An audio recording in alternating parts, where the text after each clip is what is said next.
1. 25살에 죽은 여자에 대해 무슨 말을 할 수 있을까? 그녀는 아름다웠다. 그리고 총명했다. 그녀는 모차르트와 바하를 사랑했다. 그리고 비틀즈도, 그리고 나를. 언젠가 한 번은 그녀가 나를 그 음악가들과 나란히 열거하길래 나는 그녀에게 그 순서가 어떻게 되느냐고 물어보았다.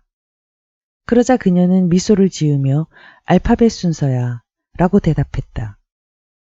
그때는 나도 역시 미소를 지었다. 하지만 지금 나는 앉아 그녀가 나를 나의 이름에 따라서 순서에 넣었을지 아니면 내 성에 따라서였을지 궁금하게 여기고 있다. 둘 중 어느 쪽이든지 나는 첫 번째에 오질 못하는데 그러한 일은 뭔가 좀 어리석은 이유로 해서 나를 괴롭힌다. 왜냐하면 나는 언제나 첫째라야 한다는 생각 아래 성장해 왔기 때문이다. 집안의 전통이 아닐까?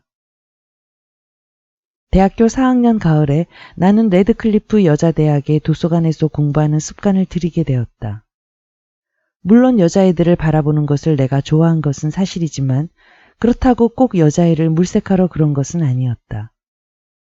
그곳은 조용했고 나를 아는 사람도 없었고 장소도 대출이 적었다. 언젠가 역사시험이 있기 바로 전날인데 나는 아직도 읽어야 할 책 목록에 있는 첫 번째 책조차 읽을 생각도 안 하고 있었고 이는 하버드 대학의 풍토병인 셈이었다. 나는 내일 나를 구해줄 책 한 권쯤 빌기 위해서 대출 책상 앞으로 슬슬 다가갔다. 그곳에서는 두 여자가 일하고 있었다. 한 명은 키가 크고 누구와도 테니스를 칠 것 같은 형이었고 다른 한 명은 안경을 쓴 생쥐 같은 형이었다. 나는 안경 낀 조그만 아가씨를 선택했다. 중세기의 몰락 있습니까? 그녀는 나를 힐끔 바라보았다. 댁에도 도서관이 있잖아요? 하고 그녀가 물었다.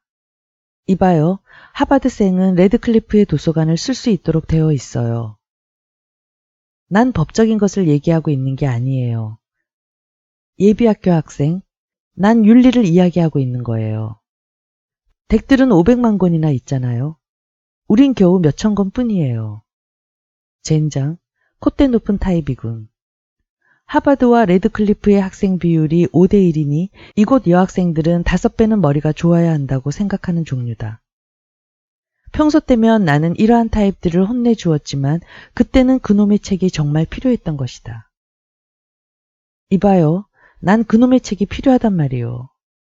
언행을 좀 조심하시죠, 예비학교 학생. 뭐 때문에 내가 예비학교에 다녔다고 확신하고 있는 거요? 머리가 나쁘고 부자처럼 보이니까요. 하고 그녀는 안경을 벗으며 말했다. 틀렸어요. 하고 내가 맞받아 대꾸했다. 사실 난 똑똑하고 가난하단 말이요. 아니, 그렇지 않아요. 예비학교 학생. 똑똑하고 가난한 것은 나예요. 그녀는 나를 똑바로 쳐다보고 있었다. 그녀의 눈은 갈색이었다. 그래, 내가 부자처럼 보이는지도 모르지만 나는 레드클리프 여학생이 나를 얼간이로 부르게 하지는 않을 것이다. 예쁜 눈을 가진 여학생이더라도. 어째서 당신이 그렇게 똑똑하다는 거지? 내가 물었다. 당신이랑 커피 마시러 가지 않을 테니까요. 하고 그녀가 대답했다. 이봐요, 당신한테는 청하지도 않을 거요. 그게 하고 그녀가 대답했다. 되게 멍청하다는 이유예요. 왜 내가 그녀를 데리고 커피를 마시러 갔는지 설명하겠다. 중요한 순간에 현명하게 항복함으로써, 즉 갑자기 그러고 싶어진 척함으로써 나는 그 책을 얻었던 것이다. 그리고 그녀가 도서관 문이 닫힐 때까지는 자리를 뜰 수 없으므로 나는 11세기 말 왕의 신뢰가 성직자로부터 법률가들로부터 이전된 것에 대한 중요한 귀절들에 열중할 충분한 시간을 가지게 되었다. 나는 그 시험에서 A-를 받았는데 우연히도 이 점수는 그녀가 책상 뒤에서 처음 걸어 나올 때 제니의 다리를 보고 내가 매겼던 점수와 같았다. 하지만 그녀의 옷차림에 좋은 점수를 주었다고는 말할 수 없다. 그녀의 옷차림은 내 기호에 비추어 볼 때 좀 지나칠 정도로 보헤미안 풍이었다. 특히 나는 그녀가 핸드백으로 들고 다닌 인디언풍의 물건이 싫었다. 다행히 나는 이 말은 하지 않았는데 후에 내가 안 바에 의하면 그것은 그녀 자신의 디자인이었던 것이다. 우리는 근처의 샌드위치 가게인 미지트 레스토랑에 갔는데 이름 그대로 체구가 작은 사람들만 손님으로 제한한 것은 아니었다. 나는 커피 2잔 그리고 그녀를 위해서 아이스크림을 곁들인 초콜릿을 주문했다. 나는 제니퍼 카빌레리예요. 하고 그녀가 말했다. 이탈리아계 미국인이죠. 내가 그런 것도 모른다고 여기는 것 같았다. 그리고 음악 전공이에요. 라고 그녀는 덧붙였다. 내 이름은 올리버요. 내가 말했다. 이름인가요? 성인가요? 그녀가 물었다. 이름이요. 하고 내가 대답했다. 그리고 정식 이름은 올리버 베러트라고 고백했다. 실은 그것도 다는 아니지만. 아, 하고 그녀가 말했다. 바레트? 그 시인 이름 같은? 그렇죠. 하고 내가 말했다. 친척은 아니고요. 잠시 대화가 끊긴 동안에 나는 나로서는 그 지겨운 질문, 즉 베르트의 강당의 하는 질문을 그녀가 하지 않는 것에 마음속으로 감사했다. 베르트 강당을 지은 인물과 내가 친척이라는 사실은 내게는 특별히 괴로운 짐이었는데 이 강당은 하버드 교내에서는 가장 크고 몰골이 흉한 건물로 우리 가문의 재산과 허영, 그리고 악명 높은 하버드 주의에 대한 하나의 기념비였던 것이다. 그 말 뒤로 그녀는 퍽 조용해졌다. 우리가 이렇게 빨리 대화가 고갈될 수가 있을까? 그 시인과 내가 친척이 아니어서 그녀를 실망시켰던 것일까? 무엇 때문일까? 그녀는 그냥 거기 앉아서 내게 반쯤 미소를 짓고 있었다. 뭔가 해야겠기에 나는 그녀의 공책들을 살폈다. 그녀의 필체는 이상했다. 대문자가 없이 작고 날카로운 필체였다. 그리고 그녀는 난해한 과목을 듣고 있었다. 비교문학 105, 음악 150, 음악 201. 음악 201? 그것은 대학원 과정이 아닌가요? 그녀는 그렇다고 고개를 끄덕였는데 자만심을 감추는 데는 썩 능숙하지 못했다. 르네상스 음악의 대위법이에요. 대위법이 뭐요? 섹스에 관한 것은 아니에요, 예비 학생. 내가 왜 이런 말을 듣고 참아야 하나? 이 여자는 크림슨도 안 읽었나? 내가 누군지를 모르나? 이봐, 내가 누군지 모르는 거요? 아니요, 알죠. 그녀는 경멸조로 대답했다. 댁은 베르트 강당의 소유자죠. 내가 누군지 그녀는 모르고 있다. 난 베르트 강당 소유자가 아니오. 하고 나는 우물거렸다. 내 증조부가 우연히 그것을 하버드에 기증했을 뿐이지. 그래서 그의 신통찮은 증손자가 틀림없이 입학할 수 있었겠군요. 그것이 참을 만한 한계였다. 제니, 내가 실패자라고 그렇게 확신한다면 왜 내가 당신에게 커피를 사도록 몰아붙였죠? 그녀는 내 눈을 똑바로 보며 미소 지었다. 되게 체격이 마음에 들어서죠. 하고 그녀가 말했다. 대승리자가 되려면 우선 훌륭한 패배자가 되라. 여기에는 역설은 들어있지 않다. 어떤 패배자라도 승리로 바꿀 수 있는 것은 분명히 하버드 특유의 것이다. 운이 나쁘구나, 베러트. 넌 아주 멋진 게임을 했는데. 사실이지 난 너희들이 이겨서 기뻐. 내 말은 너희들이 정말 꼭 이겨야 했잖아. 물론 처음부터 계속 이기는 편이 더 낫긴 하다. 하지만 만일 선택권이 있기만 한다면 마지막 순간의 승리가 더 의미 있다. 그래서 제니를 그녀의 기숙사에 바래다 주었을 때 나는 이 도도한 레드클리프 여학생에 대한 최후의 승리를 단념하지 않았다. 이봐, 콧대 센 레드클리프 아가씨. 금요일 밤에는 다트머스 대학과 하키 경기가 있어. 그래서요? 그래서 난 당신이 왔으면 해. 그녀는 스포츠에 대해 레드클리프 여학생들이 흔히 가지는 경의를 품고 말했다. 도대체 내가 뭐하러 시시한 하키 경기에 가야 해요? 나는 무심한 듯 대답했다. 내가 나가니까. 잠깐 침묵이 흘렀다. 눈이 내리는 소리를 들은 것 같았다. 어느 편으로? 하고 그녀가 물었다. 2. 올리버 베러트 4세, 4학년. 매사추세츠주 입스워치. 필립스 엑스터 고교 졸업.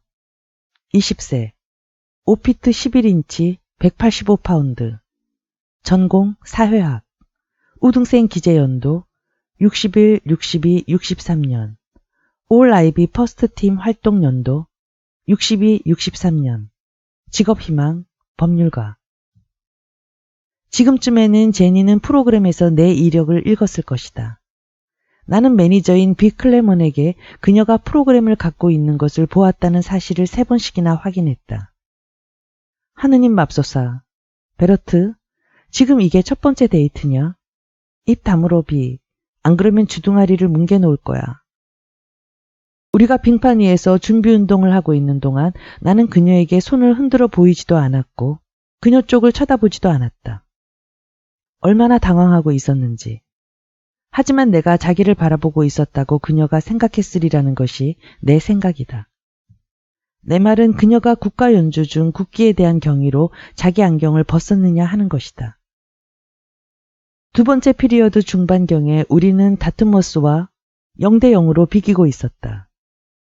즉 데이비 존스턴과 나는 그들 네트를 풀어놓으려 하고 있었다. 초록색 운동복을 입은 그놈들은 이를 감지하고는 더 거칠게 플레이하기 시작했다. 아마 그들은 우리가 그들을 까부수기 전까지 뼈 몇 개를 부숴놓을 수 있을 것이다.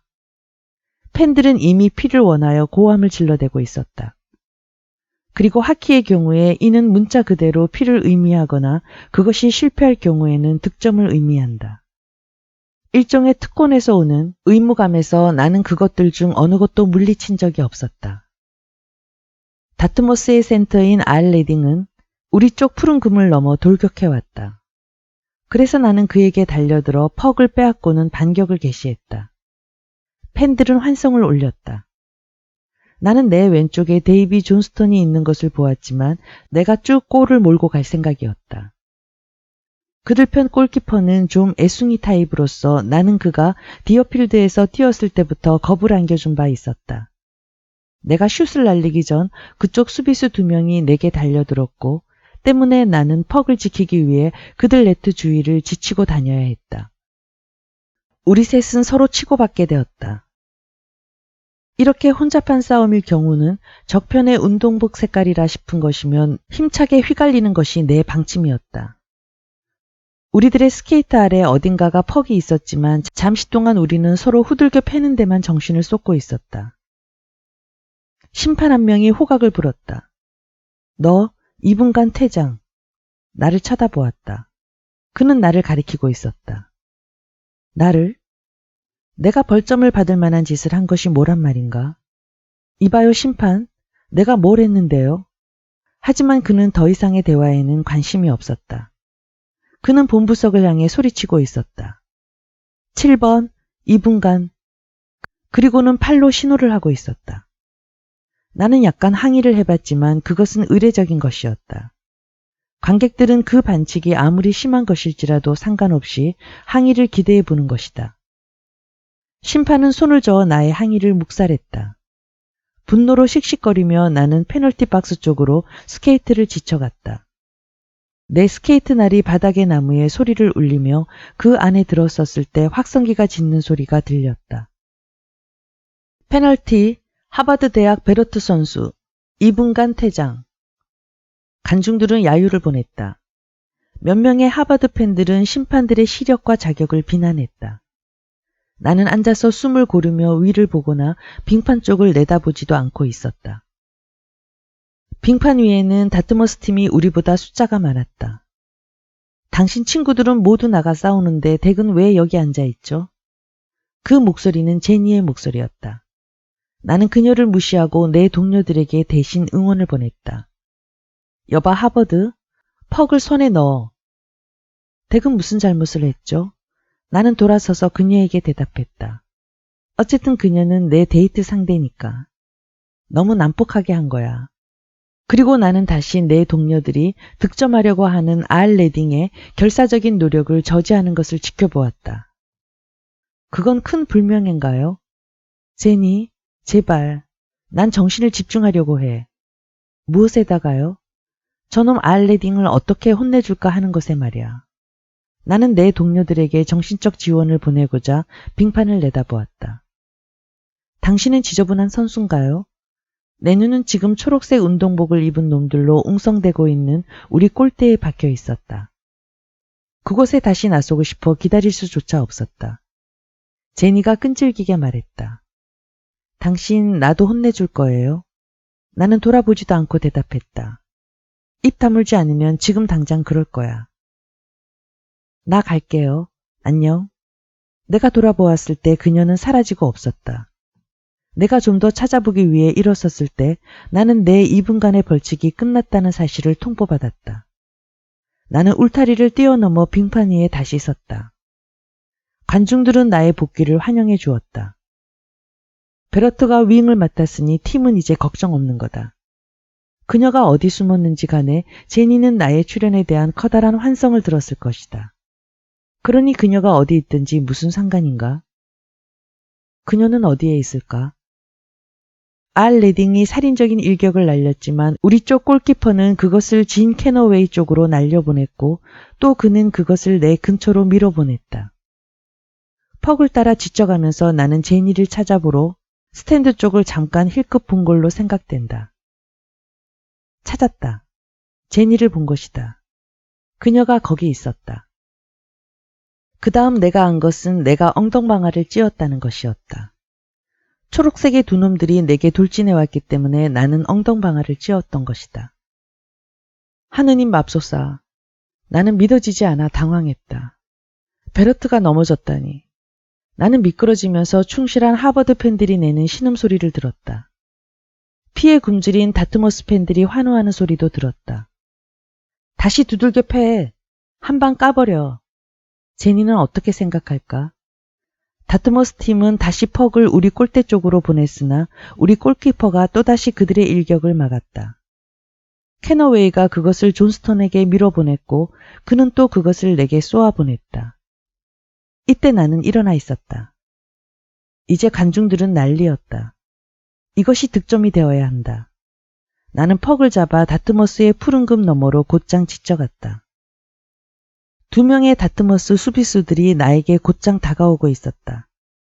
가라 올리버. 가. 머리통을 부숴놔. 나는 관중들보다 더 높은 제니의 째지는 듯한 비명을 들었다. 그 소리는 대단히 난폭했다. 나는 수비수 한 명을 슬쩍 넘기고 또 한 명을 힘차게 밀어붙였기 때문에 그는 숨이 막힐 정도였다. 그리고는 균형 없이 슛을 날리는 대신 퍽을 내 오른쪽에 와 있던 데이비 존스턴에게 보냈다. 데이비는 그것을 네트 속으로 밀어넣었다. 하버드의 득점이었다. 순식간에 우리는 서로 껴안고 입을 맞추고 있었다. 나와 데이비 존스턴 그리고 다른 녀석들 모두 말이다.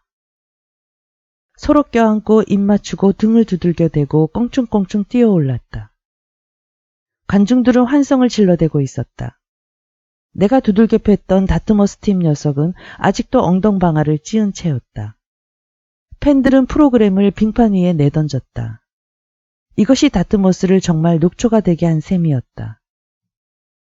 우리는 그들을 7대 0으로 완승하였다. 내가 감상주의자라서 벽에 하버드의 사진을 걸 만큼 하버드에 대해 애정을 가지고 있었다면 그 사진은 윈드롭 하우스나 맴 교회의 것이 아니라 딜론일 것이다. 딜론 체육관 말이다. 하버드에 내 정신적 안식처가 있다면 이곳이 그곳이었다. 네이트 퓨지 총장은 이런 말 덕분에 내 졸업장을 취소할지도 모르지만 위드너 도서관은 내게 있어서 딜론보다 훨씬 의미가 적었다. 대학 시절 오후 때면 나는 그곳으로 걸어 들어가 친근한 음담패설로 내 친구들과 인사를 나누고는 문명의 장식을 벗어버리고 선수복으로 바꾸어 입었다. 셔츠를 걸치고는 스케이트를 신고 왓슨 링크를 향해 걸어가는 맛이란 너무나 각별했다. 딜론으로 돌아오는 일은 더욱 기분 좋은 일이었다. 땀에 젖은 옷을 벗어버리고 타월을 얻기 위해 벌거벗은 채 보급계 책상으로 걸어가는 것이다. 오늘은 어땠어, 올리? 좋았어, 리치. 좋았어, 지미. 그 다음은 샤워를 하면서 지난 토요일 밤 누가 누구에게 무엇을 몇 번 했는지를 듣는다. 우린 이 돼지 같은 여자들을 마운트 아이다에서 꼬셨거든. 알아? 그리고 나는 명상을 할 수 있는 개인 장수를 향유할 특권이 있었다. 신통차는 무릎이라는 축복을 받은 터라 나는 시합 뒤에는 무릎에 수중 안마를 해야 했다. 물속에 앉아 무릎 주위를 흐르는 동그란 원을 바라보면서 내 상처와 멍을 셈해 볼 수 있고 이것저것 생각하거나 멍하니 있곤 했다. 오늘 밤에 득점 하나, 어시스트 하나를 올린 것. 그리고 사실상 3년째 연속으로 올 아이비에 오를 수 있다는 것을 생각하고 있었다. 수중 안마하는 거야, 올리? 우리의 트레이너이자 자칭 영적 지도자인 제키 펠트였다. 내가 무엇을 하고 있는 것처럼 보이나, 펠트? 자이라도 하는 줄 아나? 제키는 깔깔대며 바보 같은 웃음을 띄웠다. 내 무릎 어디가 잘못됐는지 알아, 올리? 알고나 있냔 말이야. 나는 동부에 있는 모든 정형외과 의사들을 찾아다녔지만 펠트가 더 잘 알고 있었다. 넌 식사를 제대로 안 해. 나는 정말이지 관심이 없었다. 넌 소금을 충분히 섭취하질 않아. 내가 비위를 맞춰주면 아마 가버리겠지. 알았어, 잭. 소금을 좀 더 먹도록 할게. 맙소사. 그는 희희낙낙이었다. 그는 바보 같은 얼굴에 놀랄 만큼 흡족한 표정을 짓고 나가버렸다. 어쨌든 다시 혼자가 되었다. 나는 유쾌하게 아파오는 내 몸을 수중 안마 속으로 디밀고는 눈을 감고 앉아서 목까지 따뜻함이 차올라오게 했다. 아, 맙소사. 제니가 밖에서 기다리는데. 제발, 아직도 그랬으면. 오, 하느님. 그녀가 캠브리지의 추위 속에 바깥에서 있는 동안 나는 얼마나 오랫동안 이 편안함 속에 머물러 있었던가. 나는 옷을 주워 입는 데 있어 신기록을 세웠다. 딜론의 정문을 밀어 젖혔을 때 나는 아직 물기가 마르지 않은 상태였다. 차가운 공기가 나를 때렸다. 맙소사, 얼어붙을 정도였다. 그리고 어두웠다.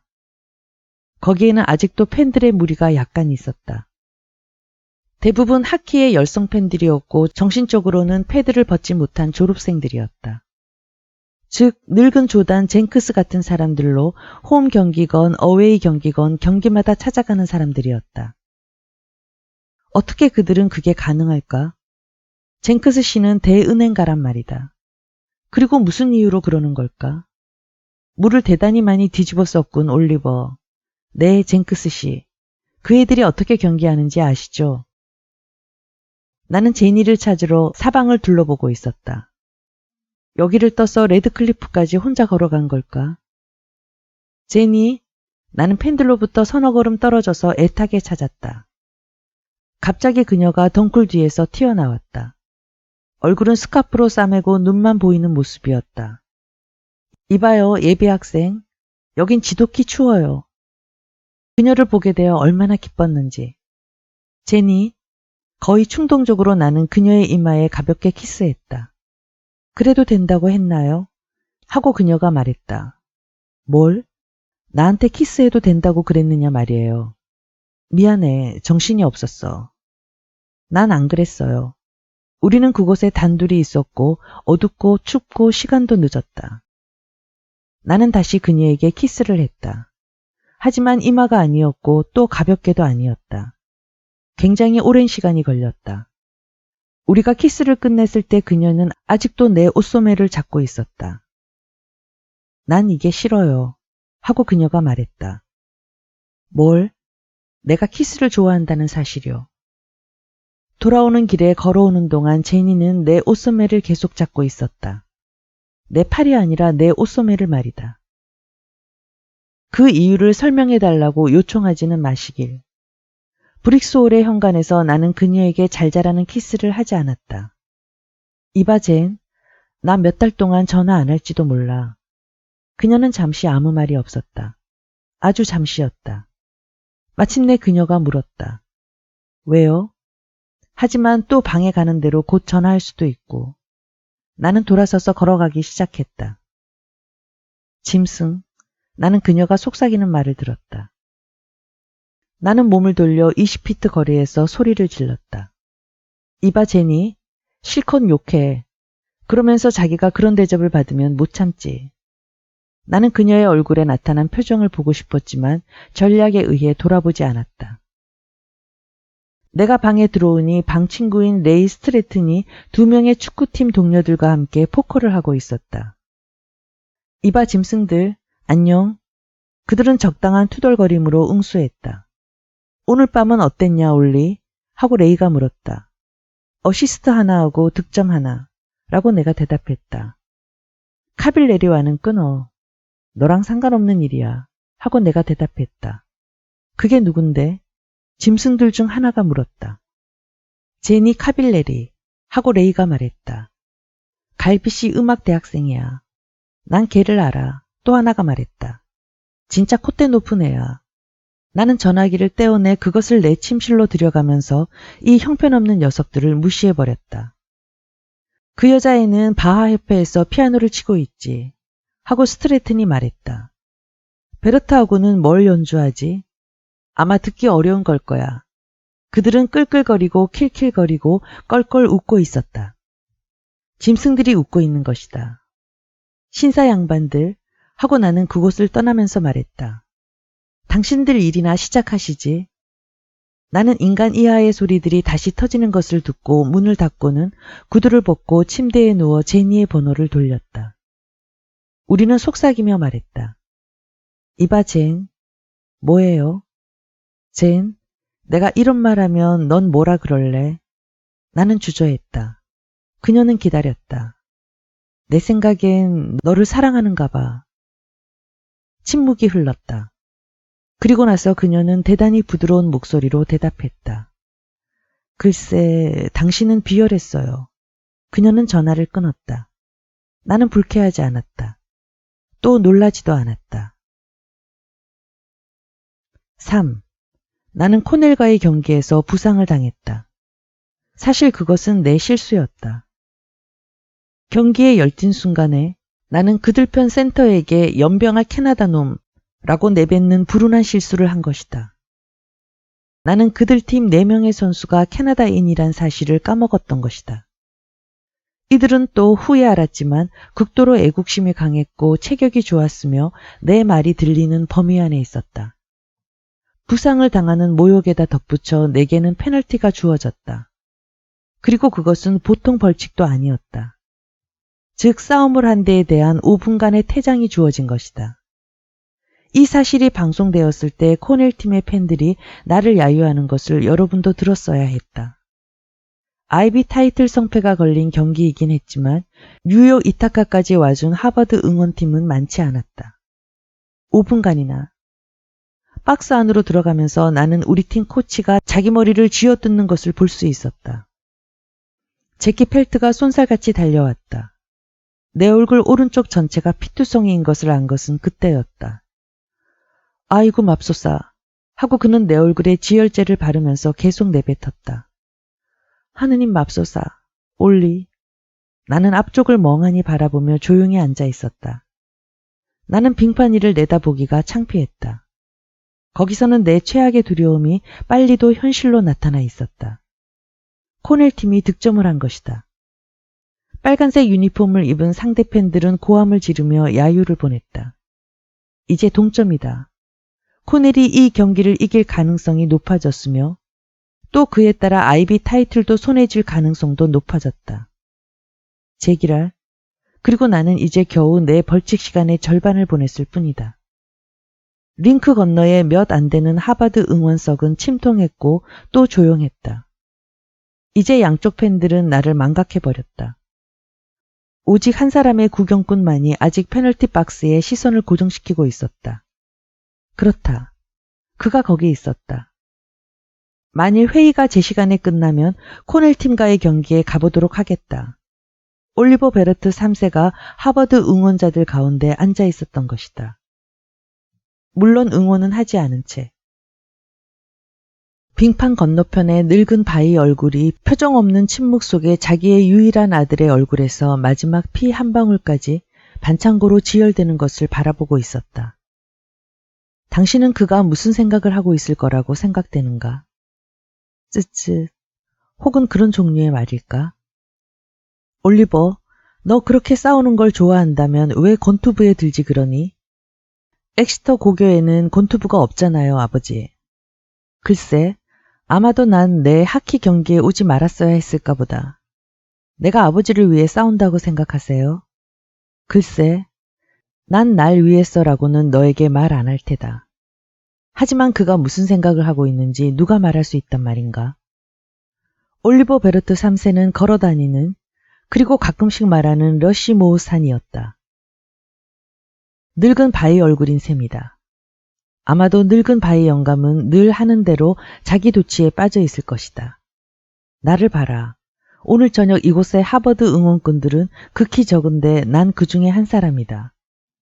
본인 올리버 베르트 3세는 여러 개의 은행을 경영하는 등 대단히 바쁜 몸이신데도 시시껄렁한 하키 게임을 보러 일부러 시간을 내어 코넬까지 온 거다. 얼마나 훌륭하냐. 관중은 다시 열광하기 시작했는데 이번에는 정말 대단했다. 코넬이 또 한 점 득점한 것이다. 그들이 앞서고 있었다. 그리고 내게는 아직 페널티가 2분이나 남아 있었다. 데이비 존스턴이 분노로 붉어진 얼굴을 하고 빙판 위를 지쳐왔다. 그는 내 바로 옆을 지나면서도 나를 쳐다도 보지 않았다. 내가 정말 그의 눈에서 눈물을 본 것일까? 그래. 사실 아이비 타이틀이 걸려있기는 하지만 그렇다고 해도 하느님, 눈물까지 흘려야 하나?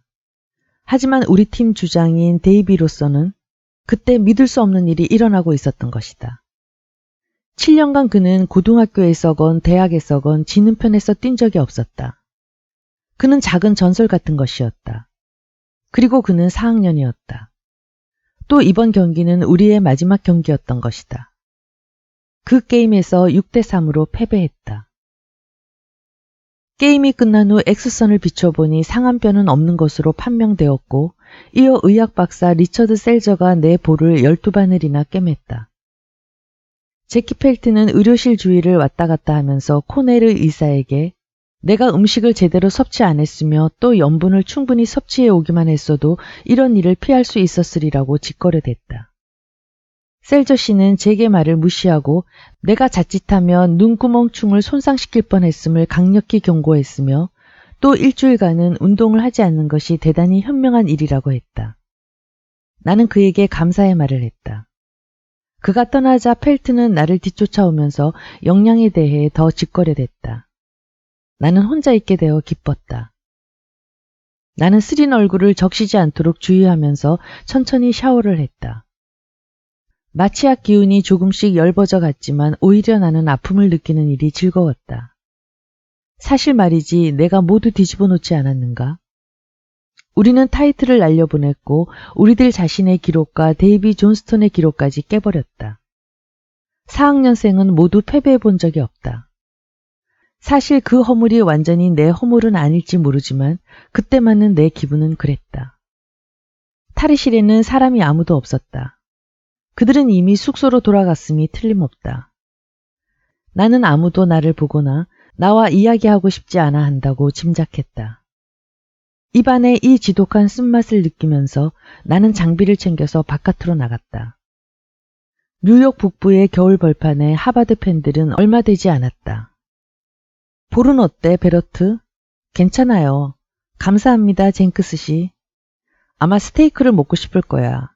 하고 또 다른 낯익은 목소리가 말했다. 올리버 베르트 3세의 말이었다.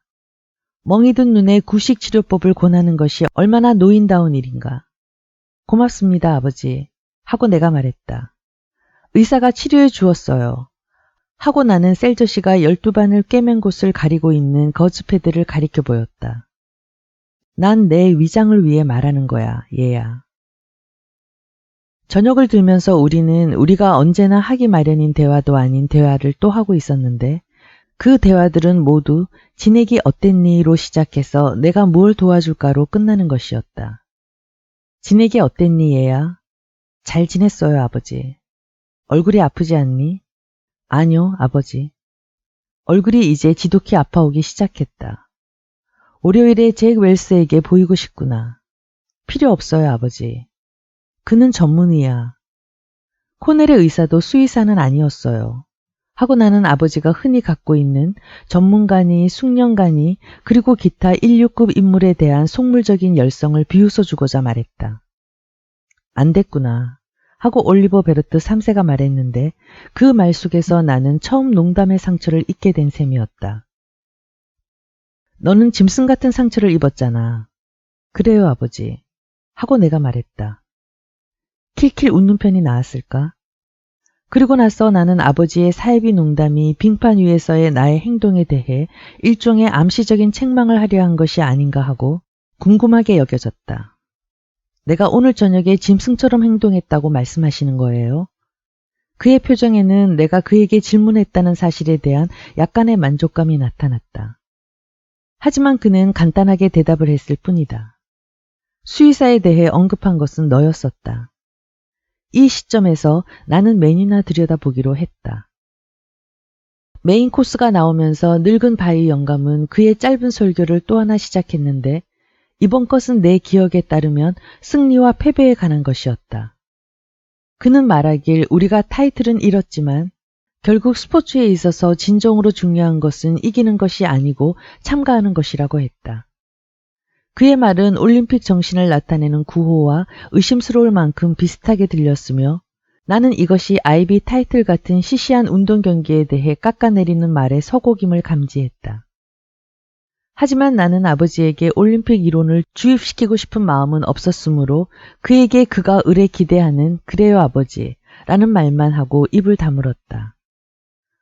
우리는 을에 하는 대화를 나누었는데 그것은 늙은 바이 영감이 좋아하는 화제 같지 않은 화제, 나의 장래 계획에 대한 것이 중심이 되는 화제였다. 이봐라 올리버, 법과대학에서 무슨 얘기 들었니? 사실은 아버지, 법과대학을 가려고 확실히 정한 것은 아니에요. 난 단지 법과대학이 너에 대해 확실히 결정했는지를 물어보았을 뿐이야. 이것은 또 하나의 농담일까? 아버지의 낙관적 수사법에 대해 미소를 지었어야 하는 걸까? 아니요, 아버지. 무슨 소식 못 들었습니다. 내가 프라이스 지머맨에게 전화할 수도 있는데. 아니에요. 하고 나는 즉각적인 반사작용으로 말을 가로막았다. 제발 그러지 마세요, 아버지. 영향력을 주려는 것은 아니야. 하고 올리버 베르트 3세가 꼿꼿하게 말했다. 단지 문의만 해볼 뿐이지. 아버지, 전 다른 사람들과 같이 편지를 받고 싶어요. 제발 그러지 마세요. 알았다. 물론이지. 그게 좋겠다. 감사합니다, 아버지. 게다가 내 입학에 대해 그렇게 염려하고 있는 것도 아니거든. 하고 그는 덧붙였다. 그 이유는 알 수 없지만 올리버 베르트 3세는 칭찬하는 말을 할 때조차 나를 업신여기는 듯한 시기였다. 확실한 것도 아니죠. 하고 내가 대답했다. 어쨌든 그곳엔 하키팀이 없잖아요. 내가 왜 나 자신을 깎아내리고 있었는지 나도 모르겠다. 아마 그것은 그가 반대 의견을 취하고 있었기 때문일 것이다. 너에겐 다른 재능도 있지 않니? 하고 올리버 베르트 3세가 말했지만 자세히 설명하는 것은 피했다. 설명할 수 있었을지 의심스럽긴 하지만 식사는 우리 대화처럼 시시껄렁했는데 롤빵이 나오기 전에 이미 맛이 없음을 예언했지만 그것을 제외하고는 나는 아버지가 내 앞에 어떤 화제를 은근슬쩍 꺼내놓을지를 몰랐다. 그리고 평화봉사단도 있게 마련이니까. 하고 그는 정말이지 뚱딴지처럼 말했다. 네? 하고 나는 그가 자기 의견을 말하고 있는 것인지 아니면 질문을 하고 있는 것인지 확신이 안 선 채로 대답했다. 나는 평화봉사단이 괜찮은 것이라고 생각하는데 안 그러냐? 하고 그는 말했다. 글쎄요. 하고 나는 대답했다. 전쟁봉사단보다는 분명히 낫겠죠. 우리는 막상막하였다. 나는 그의 말뜻을 몰랐고 아버지도 마찬가지였다. 이것이 아버지가 화제라고 선택한 것일까? 우리는 지금 다른 시사 화제나 정부의 정책을 논해야 할까? 그렇지 않다. 나는 우리 화제의 필수적인 주제는 나의 장래 계획이라는 사실을 잠시 잊었던 것이다. 난 내가 평화봉사단에 참가하는 것에는 틀림없이 아무런 반대도 하지 않을 거야, 올리버. 나도 동감이에요, 아버지. 하고 나는 그의 관대한 정신에 겨루어 보고자 대답했다. 나는 늙은 바이 영감이 내 말을 절대 듣지 않는다는 것을 확신하고 있으므로 그가 나의 은근한 야유에 반응하지 않았다고 해도 놀라지는 않는다. 하지만 내 학교 친구들 사이에서는 하고 그가 계속했다. 태도들이 어떠냐? 네? 그 애들은 평화봉사단이 자기 인생과 연관이 있는 것으로 여기고 있니? 마치 그 말은 물고기가 물을 필요로 하는 만큼이나 아버지가 듣고 싶어 한다고 나는 짐작했다. 네, 아버지. 애플파이조차도 맛이 시시했다. 11시 30분경 나는 그를 차까지 바래다 주었다. 내가 해줄 일이 뭐 있니, 얘야? 아니요, 아버지. 그러자 그는 차를 몰고 가버렸다. 물론 보스턴과 뉴욕주 이타카 사이에는 비행기 편이 있지만 올리버 베르트 3세는 운전 쪽을 택했다. 운전하는 데 걸리는 많은 시간을 무슨 어버이다운 제스처로 받아들여서는 안 된다. 아버지는 그저 운전하는 것을 좋아할 뿐이다. 그것도 빨리 에스턴 마틴 고속도로에서는 밤중에 이런 시간에는 정말 대단하게 빨리 달릴 수 있는 것이다. 나는 올리버 베르트 3세가 이다카와 보스턴 간에 세운 스피드 기록, 즉 우리가 코넬 팀을 이기고 타이틀을 땄던 작년에 자신이 세운 기록을 깨뜨리려고 한다고 확신했다. 나는 안다. 왜냐하면 그가 자기 시계를 힐끔 보는 것을 보았기 때문이다. 나는 모텔로 돌아가 제니에게 전화를 걸었다. 그 일만이 그날 저녁에 유일하게 기분 좋은 일이었다. 나는 그녀에게 그날 밤의 싸움에 대해 모조리 이야기해 주었고 그녀는 분명히 즐거워했다. 그녀의 갈비씨 음악 친구들 중에는 주먹을 치고받고 하는 친구들은 많지 않을 것이다. 당신을 때린 녀석을 홍군형 내주었어요? 하고 그녀가 물었다.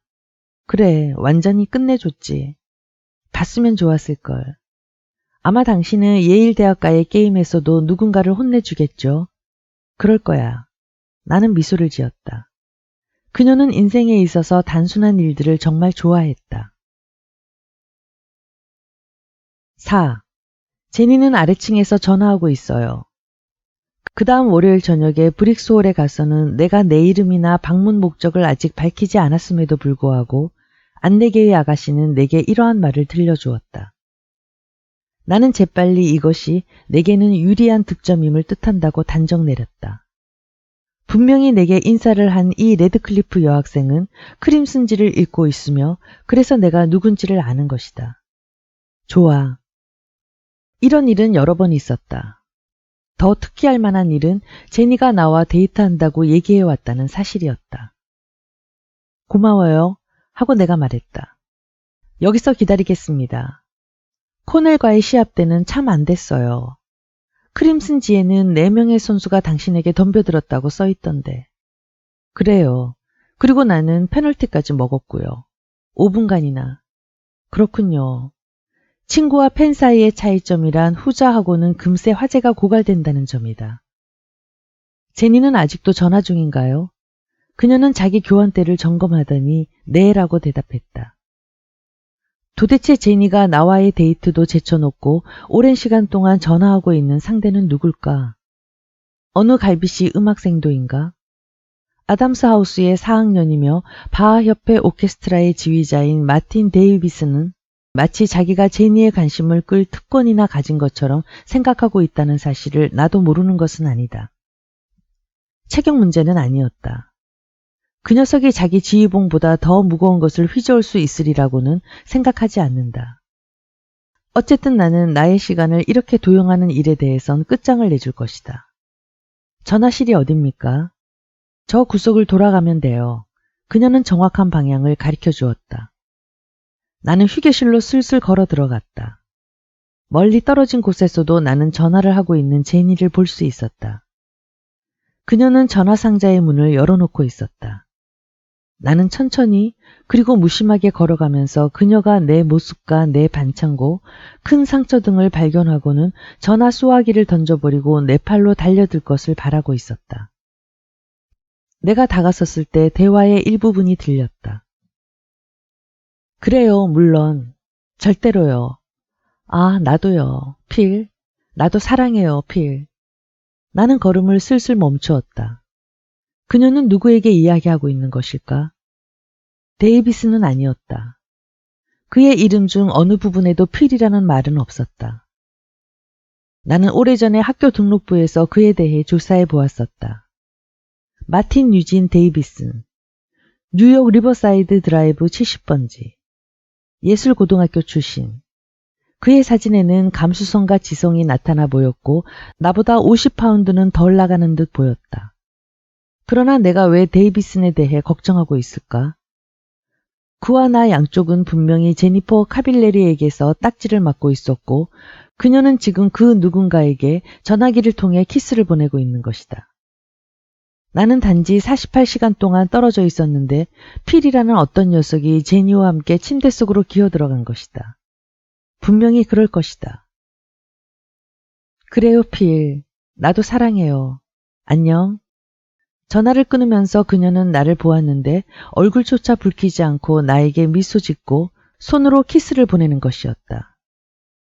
어쩌면 저렇게 양면적일 수 있는 걸까? 그녀는 나의 안 다친 쪽 볼에다 대고 가볍게 키스를 했다. 이봐요. 당신 끔찍한데요. 부상을 당했어, 젠. 상대편 선수는 더 끔찍하겠죠? 그래, 훨씬 더. 난 언제나 상대편을 더 끔찍하게 만들어주거든. 나는 그 말을 가능한 한 험악하게 말했는데 이는 내가 없는 동안 그리고 분명히 마음을 놓고 있는 동안 제니와 함께 침대에 기어 들어가려는 경쟁자는 누구나 주먹으로 날려버릴 것이라는 뜻을 내포하는 것이었다. 그녀는 내 소매를 잡았고 우리는 문 쪽으로 걸어갔다. 안녕 제니 하고 안내게의 아가씨가 불러 말했다. 안녕 사라 제인 하고 제니가 응답했다.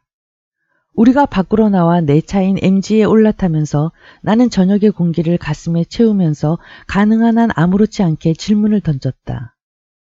이봐 젠, 응? 저 필이 누구야? 그녀는 차 안에 들어가면서 대수롭지 않게 대답했다. 우리 아버지야. 나는 그런 이야기는 믿어지지 않았다. 너는 자기 아버지를 필이라고 불러? 그게 이름이야. 당신은 당신 아버지를 뭐라고 부르는데?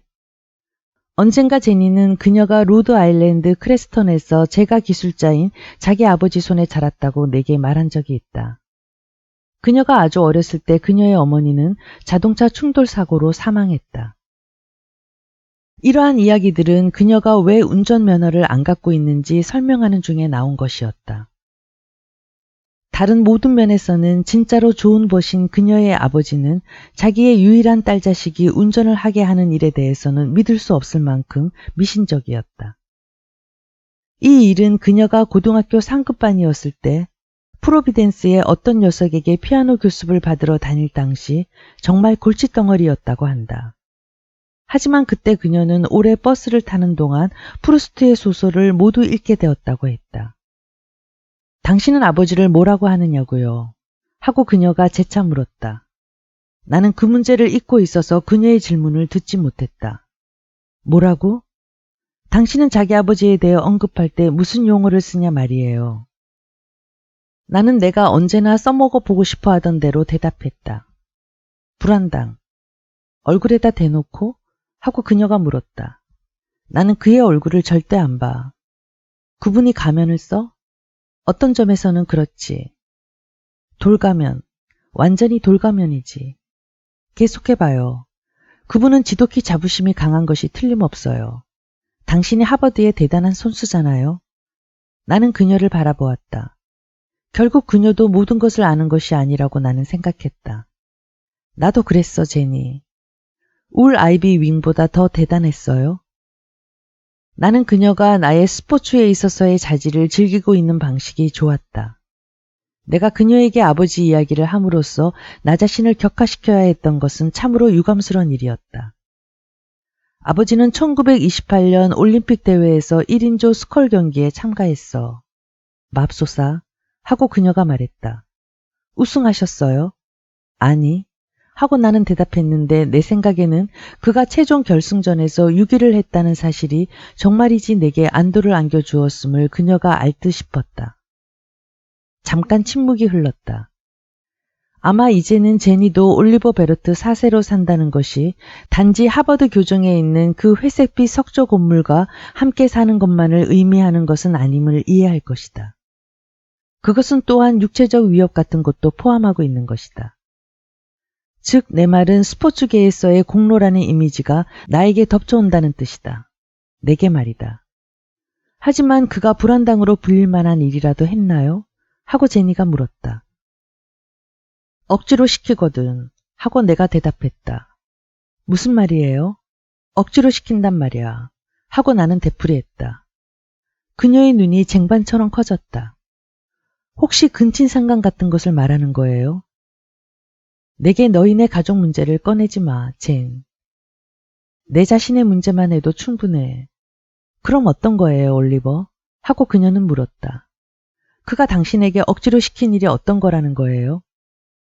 올바른 일들인 셈이지. 하고 내가 말했다. 올바른 일들이 뭐가 잘못된 거예요? 하고 그녀는 이 분명한 역설을 즐거워하면서 물었다. 나는 그녀에게 내가 베르트가의 전통을 위해 짜맞추어져야 하는 일을 얼마나 혐오했는지를 말해주었다. 이러한 사실은 내가 내 이름 끝에 번호를 달아야 하는 일에 몸을 움츠리는 것을 그녀가 보았으니만큼 그녀도 깨달았어야 하는 사실이었다. 그리고 나는 각 학기마다 약간이라도 성적이 올라야 한다는 일을 정말 좋아하지 않았다. 아, 그래요. 하고 제니는 아주 빈정대면서 말했다. 당신이 A 학점 얻는 거며 올 아이비가 되는 것을 얼마나 싫어하는지 알겠어요. 내가 싫어하는 것은 그가 그 이하는 기대하지 않는다는 점이야. 내가 언제나 느껴온 것, 하지만 절대로 입 밖에 내어서 말하지는 않은 것을 말했다는 일은 내 기분을 굉장히 편하지 않게 했지만 이제 나는 제니가 그 모두를 이해하도록 해야 했다. 그리고 그는 내가 이런 것을 해내도 너무나 무관심해. 내 말은 그가 날 너무나 당연한 것으로 여긴다는 거야. 하지만 그분은 바쁘신 몸이잖아요. 여러 은행이며 또 여러 가지 일을 경영하시지 않나요? 제기랄, 제니, 너는 누구 편이야? 이게 전쟁이에요? 하고 그녀는 물었다. 거의 틀림없이 그렇지. 하고 내가 대답했다. 그건 우스꽝스러운 일이야, 올리버. 그녀는 정말로 못 믿겠는 모양이었다. 그리고 거기서 나는 처음으로 우리 사이의 문화적 단절을 깨달았다. 즉 하버드 레드클리프에서의 3년 반이란 기간은 우리를 이 조직이 전통적으로 배출해내는 건방진 지식인으로 만들어 주었지만 문제가 나의 아버지는 돌로 만들어진 인간임을 받아들여야 하는 데에 오면 그녀는 격세유전적인 이탈리아의 지중해적인 생각, 즉 아버지는 자식들을 사랑하기 마련이라는 생각에 매달렸으며 덕분에 달리 토론할 여지가 있을 수 없는 것이었다. 나는 적당한 경우를 들어보려고 했다. 코넬 대학가의 경기 후에 있은 그 우스꽝스러운 대화 같지도 않은 대화 말이다. 이것은 그녀에게 결정적인 인상을 주었다. 그렇지만 빌어먹게도 방향이 틀린 것이었다. 그분이 시시한 학기 게임을 보러 이타카까지 가셨어요.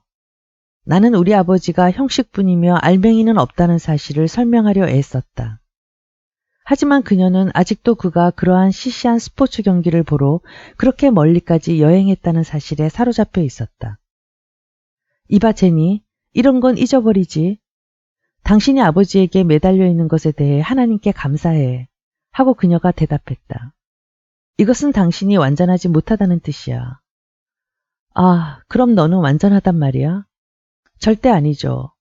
내가 그렇다면 당신하고 놀러 나갈 것 같아요. 평상시로 되돌아가 버렸다. 5. 우리들의 육체적 관계에 대해 한마디 하고 싶다. 이상하리만큼 오랫동안 우리는 아무런 육체적 관계가 없었다. 즉, 내 말은 이미 언급한 키스 이상으로 특별한 것은 아무것도 없었다는 뜻이다. 이러한 일은 좀 더 충동적이고 참을성이 없고 급히 행동에 옮기는 편인 나로서는 정상적인 경로가 아니었다. 만일 당신이 웰레슬리의 타워코트에서 한 다수쯤 되는 여자들 중 누구에게라도 올리버 베러트 4세가 어느 젊은 아가씨와 3주일 동안 매일 데이트를 해왔으면서도 그녀와 동침하지 않았다고 말하면 그들은 틀림없이 웃으면서 문제의 그 아가씨의 여자다움에 대해 진지하게 의문을 표명할 것이다. 하지만 물론 실제의 사실은 썩 다른 것이었다. 나는 어떻게 해야 할지를 몰랐던 것이다. 그 말을 오해하거나 글자 그대로 받아들이지 말길 바란다. 나는 모든 방법을 알고 있는 것이다. 단지 나는 그것들을 시행하는 데에 대한 나 자신의 감정을 잘 처리하지 못하고 있을 뿐이었다. 제니는 너무나 영리하기 때문에 나는 내가 전통적으로 해온 올리버 베르트 4세의 부드럽고 낭만적인 그리고 강압적인 스타일에 대해 그녀가 웃어버릴지도 모른다고 두려워하고 있었다. 그렇다. 나는 거절당하는 것을 두려워한 것이다. 나는 또 내 행동이 엉뚱한 이유로 받아들여질 것을 두려워하고 있었다. 내가 우물쭈물 이렇게 말하는 것은 내가 제니퍼에게 다른 감정이었다는 것, 그리고 어떤 말을 해야 할지, 심지어는 그것에 대해 누구에게 물어보아야 할지도 몰랐다는 것이다. 나한테 물어봐야 했어요. 하고 그녀는 후에 말했다. 단지 나는 내가 이러한 감정이었다는 것만을 알았다. 그녀를 위해서 말이다. 그녀의 모든 것에 대해서.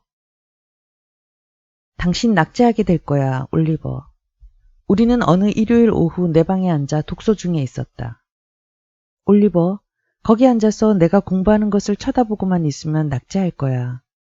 난 내가 공부하는 것을 보는 게 아니야. 나도 공부하고 있어. 거짓말. 내 다리를 쳐다보는 거야. 잠깐 한 번씩 뿐이야. 각 장마다. 그 책에는 아주 장이 짧은 게지. 이봐, 자만심 강한 아가씨. 그다지 멋진 모습도 아니잖아. 나도 알아. 하지만 당신이 그렇게 생각하는데 어떻게 해? 나는 내 책을 집어던지고 그녀가 앉아있는 곳으로 방을 질러갔다. 제니, 제발. 순간마다 너하고 사랑을 하고 싶은데 어떻게 존 스튜어트 밀을 읽을 수 있겠어? 그녀는 눈썹을 올리며 얼굴을 찌푸렸다. 아, 올리버 제발 좀. 나는 그녀의 의자 옆에 쭈그리고 앉아 있었다. 그녀는 다시 자기 책을 들여다보았다. 제니, 그녀는 자기 책을 조용히 덮더니 그것을 내려놓고는 그녀의 손을 내 목 양 어깨에 놓았다. 올리버, 제발 좀. 그것은 모두 한순간에 일어났다. 모든 것이. 우리의 첫 번째 육체적 교섭은 우리가 처음 만나 말로 한 교섭과는 극단적으로 반대의 것이었다. 그 모두가 성급하지 않고 너무나 부드러웠으며 너무나 우호적이었다. 나는 이것이 진짜 제니였음을 전혀 몰랐었다. 그녀는 부드럽고 그 촉감은 아주 가볍고 사랑스러웠다.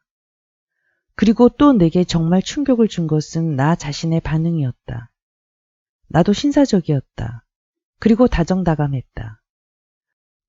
이것이 진짜 올리버 베러트 사세란 말인가? 내가 말했듯 나는 제니가 자기 스웨터의 단추 하나 열어놓는 것도 이제까지 보지 못했다. 나는 그녀가 얇은 금 십자가를 달고 있음을 보고 조금 놀랐다. 그것은 절대로 안 풀리는 사슬에 달려 있었다. 그것은 우리가 사랑을 나누었을 때도 그녀가 그 십자가를 달고 있었다는 뜻이다.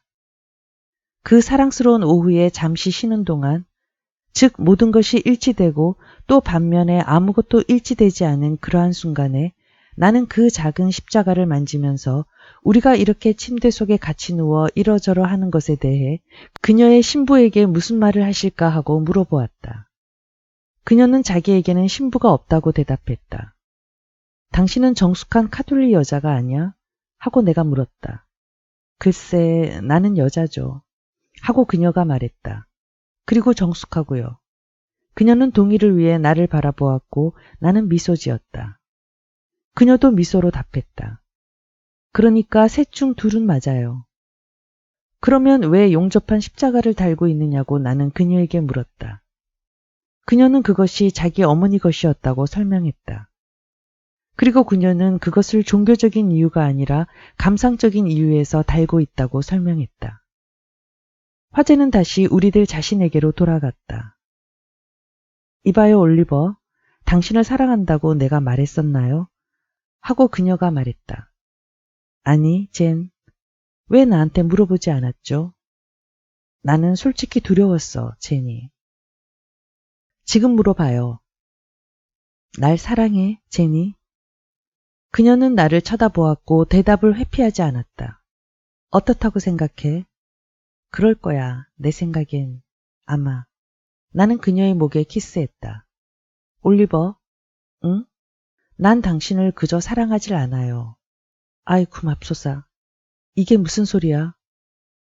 난 당신을 매우 사랑해요, 올리버.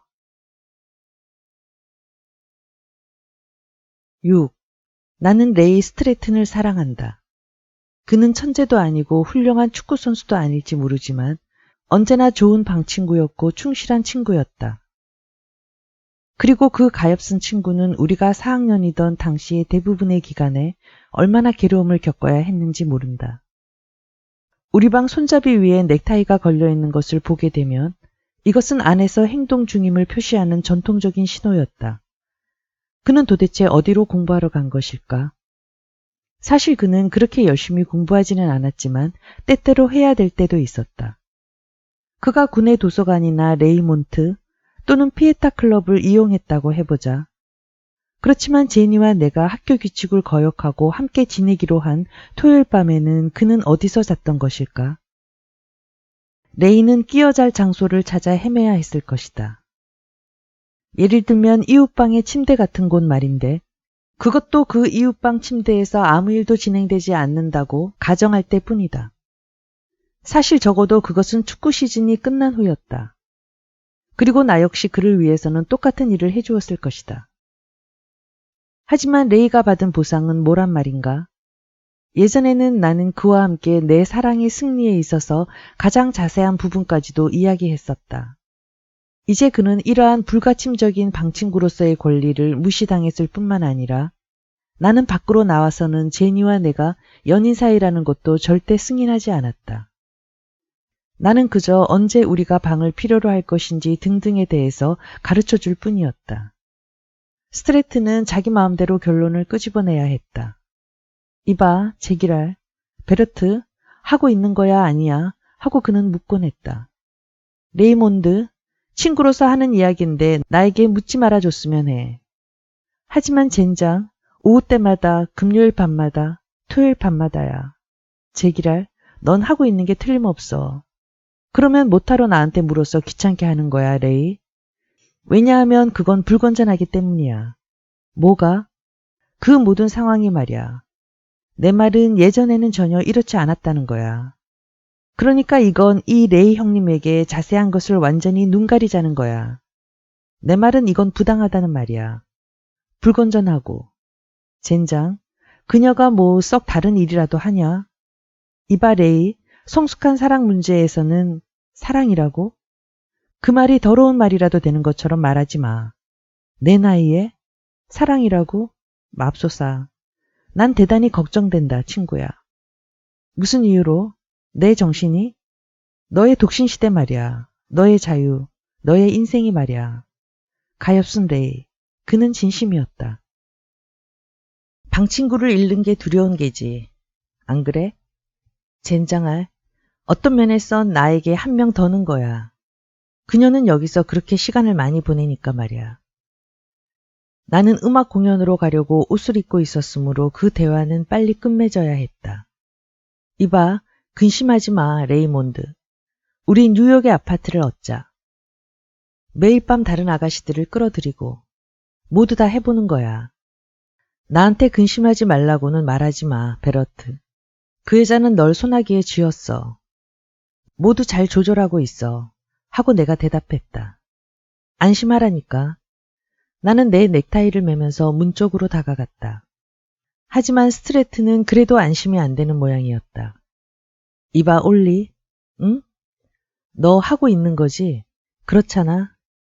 아이고 맙소사, 스트레튼. 내가 제니를 이 음악회에 데리고 간 것은 아니었다. 나는 음악회에 출연한 그녀를 보고 있는 것이다. 바하 협회는 던스터 하우스에서 제5번 브란덴부르크 협주곡을 연주하고 있었고 제니는 하프시코드 독주가로 참가했다. 나는 물론 그녀의 연주는 여러 번 들었지만 단체로 하는 연주나 대중 앞에서 하는 것은 들어본 일이 없었다. 맙소사. 나는 정말 자랑스러웠다. 그녀는 내가 알아차릴 만한 실수는 하나도 하지 않았다.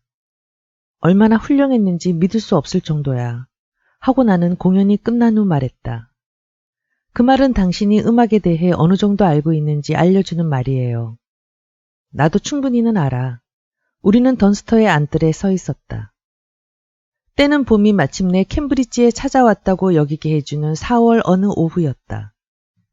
그녀의 음악 친구들이 근처를 산책하고 있어서 나는 그녀와 함께 건반악기에 대한 전문적인 의견을 토론할 수가 없었다.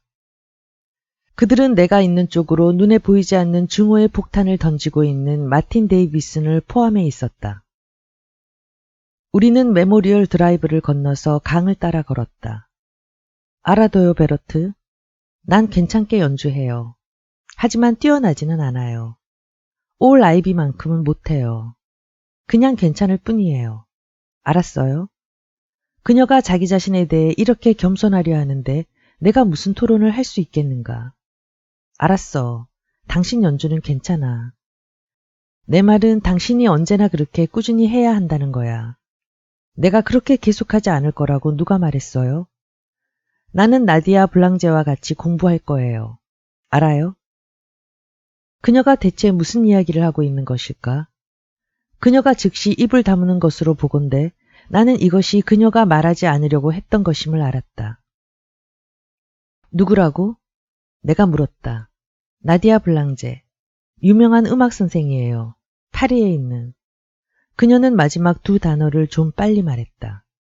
파리에? 나는 차근차근 물었다. 그녀는 미국 학생은 거의 안 받아요. 제니퍼, 파리로 갈 거야? 난 유럽 구경을 못했어요. 기다리기도 힘들 지경이에요.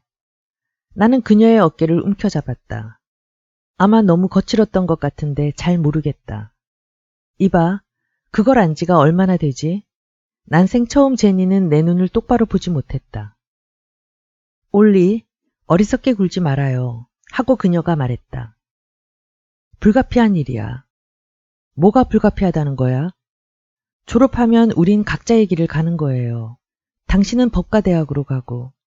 잠깐만 기다려. 도대체 무슨 이야기를 하는 거지? 이제 그녀가 나를 똑바로 쳐다보았다. 그리고 그녀의 얼굴은 슬펐다. 올리, 당신은 장래의 백만장자이고 나는 사회적으로 제로예요. 나는 아직도 그녀의 어깨를 잡고 있었다. 그것이 각자의 길하고 무슨 관계가 있는 거지? 우린 지금 함께 있고 또 우리는 행복해. 올리, 바보같이 굴지 말아요. 하고 그녀는 되풀이했다. 하버드는 산타클로스의 크리스마스 선물 가방 같은 거예요. 그 속에다가는 어떤 종류의 장난감이라도 넣을 수 있죠. 하지만 휴가가 끝나면 다 흔들어 내버리고 하고 그녀는 망설였다. 그리고 사람들은 자기가 속한 곳으로 되돌아가야만 하는 거예요. 그렇다면 당신은 로드 아일랜드 크레스턴에서 과자를 굽겠다는 거야? 나는 필사적으로 말했다. 파이예요. 하고 그녀가 말했다. 그리고 우리 아버지를 희롱하지 말아요. 그러니 날 떠나지 마라, 제니. 제발. 내 장학금은 어떻게 해? 파리? 내가 평생 가보지 못한 파리는 어떻게 해요? 우리 결혼은 어떻게 하고? 이 말을 한 것은 나였지만 잠깐 동안 나는 내가 정말 그랬는지 확신이 서지 않았다. 결혼에 대해서 누가 말을 했었나요? 나야. 내가 지금 말하고 있어. 당신 나하고 결혼하고 싶어요? 그래. 그녀는 고개를 숙이고 미소도 짓지 않고 묻기만 했다. 왜요? 나는 그녀의 눈을 똑바로 들여다보았다. 왜냐하면 하고 내가 말했다. 아, 하고 그녀가 말했다. 그것은 썩 훌륭한 이유예요. 그녀는 내 팔을 잡았고 이번에는 옷소매가 아니었다. 우리는 강을 따라 걸었다. 정말이지 더 이상 할 말은 없었다. 7. 매사추세츠 입스위치는 미스틱 강 다리로부터 40분쯤 되는 거리에 있는데 이는 날씨와 운전자가 어떻게 운전하느냐에 따라 좌우된다. 나는 실제로 29분 내에 달린 적이 가끔 있다. 보스턴의 어떤 저명한 은행가는 그보다 더 빠른 시간에 달렸음을 주장하지만 다리에서 베르트가까지 30분 이하로 갔다고 누가 말할 때는 사실인지 환상인지 구별하기 힘들다. 나는 29분이 절대적인 한계로 여겨진다. 내 말은 누구나 1번 도로에서 교통신호를 무시할 수는 없자는가 하는 것이다. 당신은 마치 미치광이처럼 운전하고 있어요. 하고 제니가 말했다. 여긴 보스턴이야. 하고 내가 대꾸했다. 여기서는 모두 미치광이처럼 운전해. 그때 우리는 일본 도로에서 빨간불에 걸려 차를 멈추었다. 당신 부모님들이 우릴 죽이기 전에 당신이 우릴 죽이겠어요. 이봐 젠, 우리 부모님들은 사랑스러운 분들이야. 신호들이 바뀌었다. MG는 10분도 못 되어 시속 60마일을 달리고 있었다. 불안당도요? 하고 그녀는 물었다. 누구? 올리버 베르트 3세 말이에요. 아, 그 양반은 좋은 사람이야. 당신도 정말 그를 좋아할 거야. 어떻게 알죠? 모두가 그를 좋아하거든. 하고 내가 대답했다. 그러면 당신은 왜 안 그래요? 모두가 그를 좋아하기 때문이지. 하고 내가 말했다. 과연 내가 무엇 때문에 그녀를 데리고 그들과 만나려는 걸까? 내 말은 내가 정말로 늙은 바의 영감의 축복이니 뭐니 하는 것을 필요로 했느냐는 것이다. 부분적인 이유는 그녀가 그러길 바랬다는 것이고. 그러는 거예요. 그렇게 하는 거예요, 올리버. 그리고 또 다른 이유는 가장 폭넓은 의미에서 올리버 베르트 3세가 나의 물주라는 단순한 사실 때문이었다. 그는 그놈의 등록금을 내주는 것이다. 일요일 저녁이라도 해야 했다. 그렇지 않은가? 그것이 예절에 맞는다는 뜻이다. 안 그런가? 일요일이기 때문에 시시한 운전자들이 일본 도로를 막고 있었고 나의 길을 방해하고 있었다. 나는 중심 도로를 벗어나 그로턴가로 들어섰는데 나는 13살 이후부터 이 길의 회전 지점들을 고속으로 달려온 바 있었다. 여기에는 집이라고는 없군요. 하고 제니가 말했다. 나무뿐이네. 집들은 나무 뒤에 있어. 그리턴가를 지날 때에는 아주 주의를 기울여야 하는데 그렇지 않으면 우리 집으로 들어가는 새길을 잊어버리게 된다. 실제로 그날 오후 나 자신이 그 새길을 지나쳐버렸다. 내가 급정지를 했을 때에는 300야드나 지나 있었다. 여기가 어디예요? 하고 그녀가 물었다. 지나쳤어. 하고 내가 욕설을 하며 말했다. 우리 집 입구로 향해 300야드를 되돌아왔다는 사실에는 무언가 상징적인 것이 있는 것일까? 어쨌든 나는 일단 우리가 베르트 용토에 들어서자 천천히 차를 몰았다. 그로턴가에서 도보하우스 저택까지는 적어도 반마일은 되었다. 그 도중에는 다른, 건물들을 지나치게 된다. 어떤 사람이 그것을 처음 볼 때는 꽤 인상적일 거라고 나는 생각한다. 이런 나쁜 사람? 하고 제니가 말했다. 무슨 일이야, 젠? 세워, 올리버. 놀리지 마. 차를 세워요. 나는 차를 세웠다. 그녀는 나를 꼭 잡고 있었다. 이봐요. 난 이 정도인 줄은 생각도 못했어요. 어느 정도? 이렇게 부자인 줄 말이에요. 진짜 말인데 당신들은 여기서 농노들을 데리고 있는 것이 틀림없어요. 나는 팔을 내밀어 그녀를 어루만져주고 싶었지만 내 손바닥이 축축했기 때문에 그녀에게 말로 안심을 시켜주었다. 제발 젠, 괜찮을 거야. 그래요. 하지만 왜 갑자기 내 이름이 아비게일 애덤스나 웬디 와스프였으면 좋겠다는 생각이 들죠? 우리는 그 나머지 길을 침묵 속에 달려 차를 주차시키고는 현관으로 걸어갔다. 우리가 현관벨을 눌러 답변을 기다리고 있을 때 제니는 마지막 순간의 공포에 굴복하고 말았다. 도망가요. 하고 그녀가 말했다. 그냥 있다가 싸우자고. 하고 내가 말했다. 우리 두 사람 양쪽은 농담을 했던 것일까? 베르트가의 충성스럽고 늙은 가정부인 프로렌스가 문을 열었다. 어머, 올리버 도련님. 하고 그녀는 내게 인사했다. 젠장, 내가 그렇게 불리는 것을 얼마나 싫어하는데. 나는 나와 늙은 바의 얼굴 영감 사이에 두는 그 은근히 경멸적인 차별을 혐오하는 것이었다. 프로렌스가 우리에게 전하길 나의 양치는 도서관에서 기다리고 있다고 한다. 제니는 우리가 스쳐간 초상화들 중 어떤 것들에는 깜짝 놀라기도 했다. 그중 어떤 것은 존 싱어 사젠트가 그린 것이라는, 사실 베르트라는 성은 아니었음을 새롭게 알았기 때문이었다. 그 중에서 특히 올리버 베르트 2세의 조상화는 보스턴 박물관에 종종 전시된다. 거기에는 결혼 생활을 잘하여 베르트 원드롭, 리처드 베르트 시월, 그리고 에버트 로렌스 라이먼까지의 인물들을 길러낸 구센 베르트가의 여인네들도 있었는데, 이 에버트라는 인물은 일생을 통해 그의 중간 이름에 베르트라는 성을 넣지 않을 만큼 무모함을 지닌 채 무슨 상까지 탈 화학자가 된 인물이었다. 그리고 베르트가와 은연중 유사어가 된 하버드도 거치지 않고.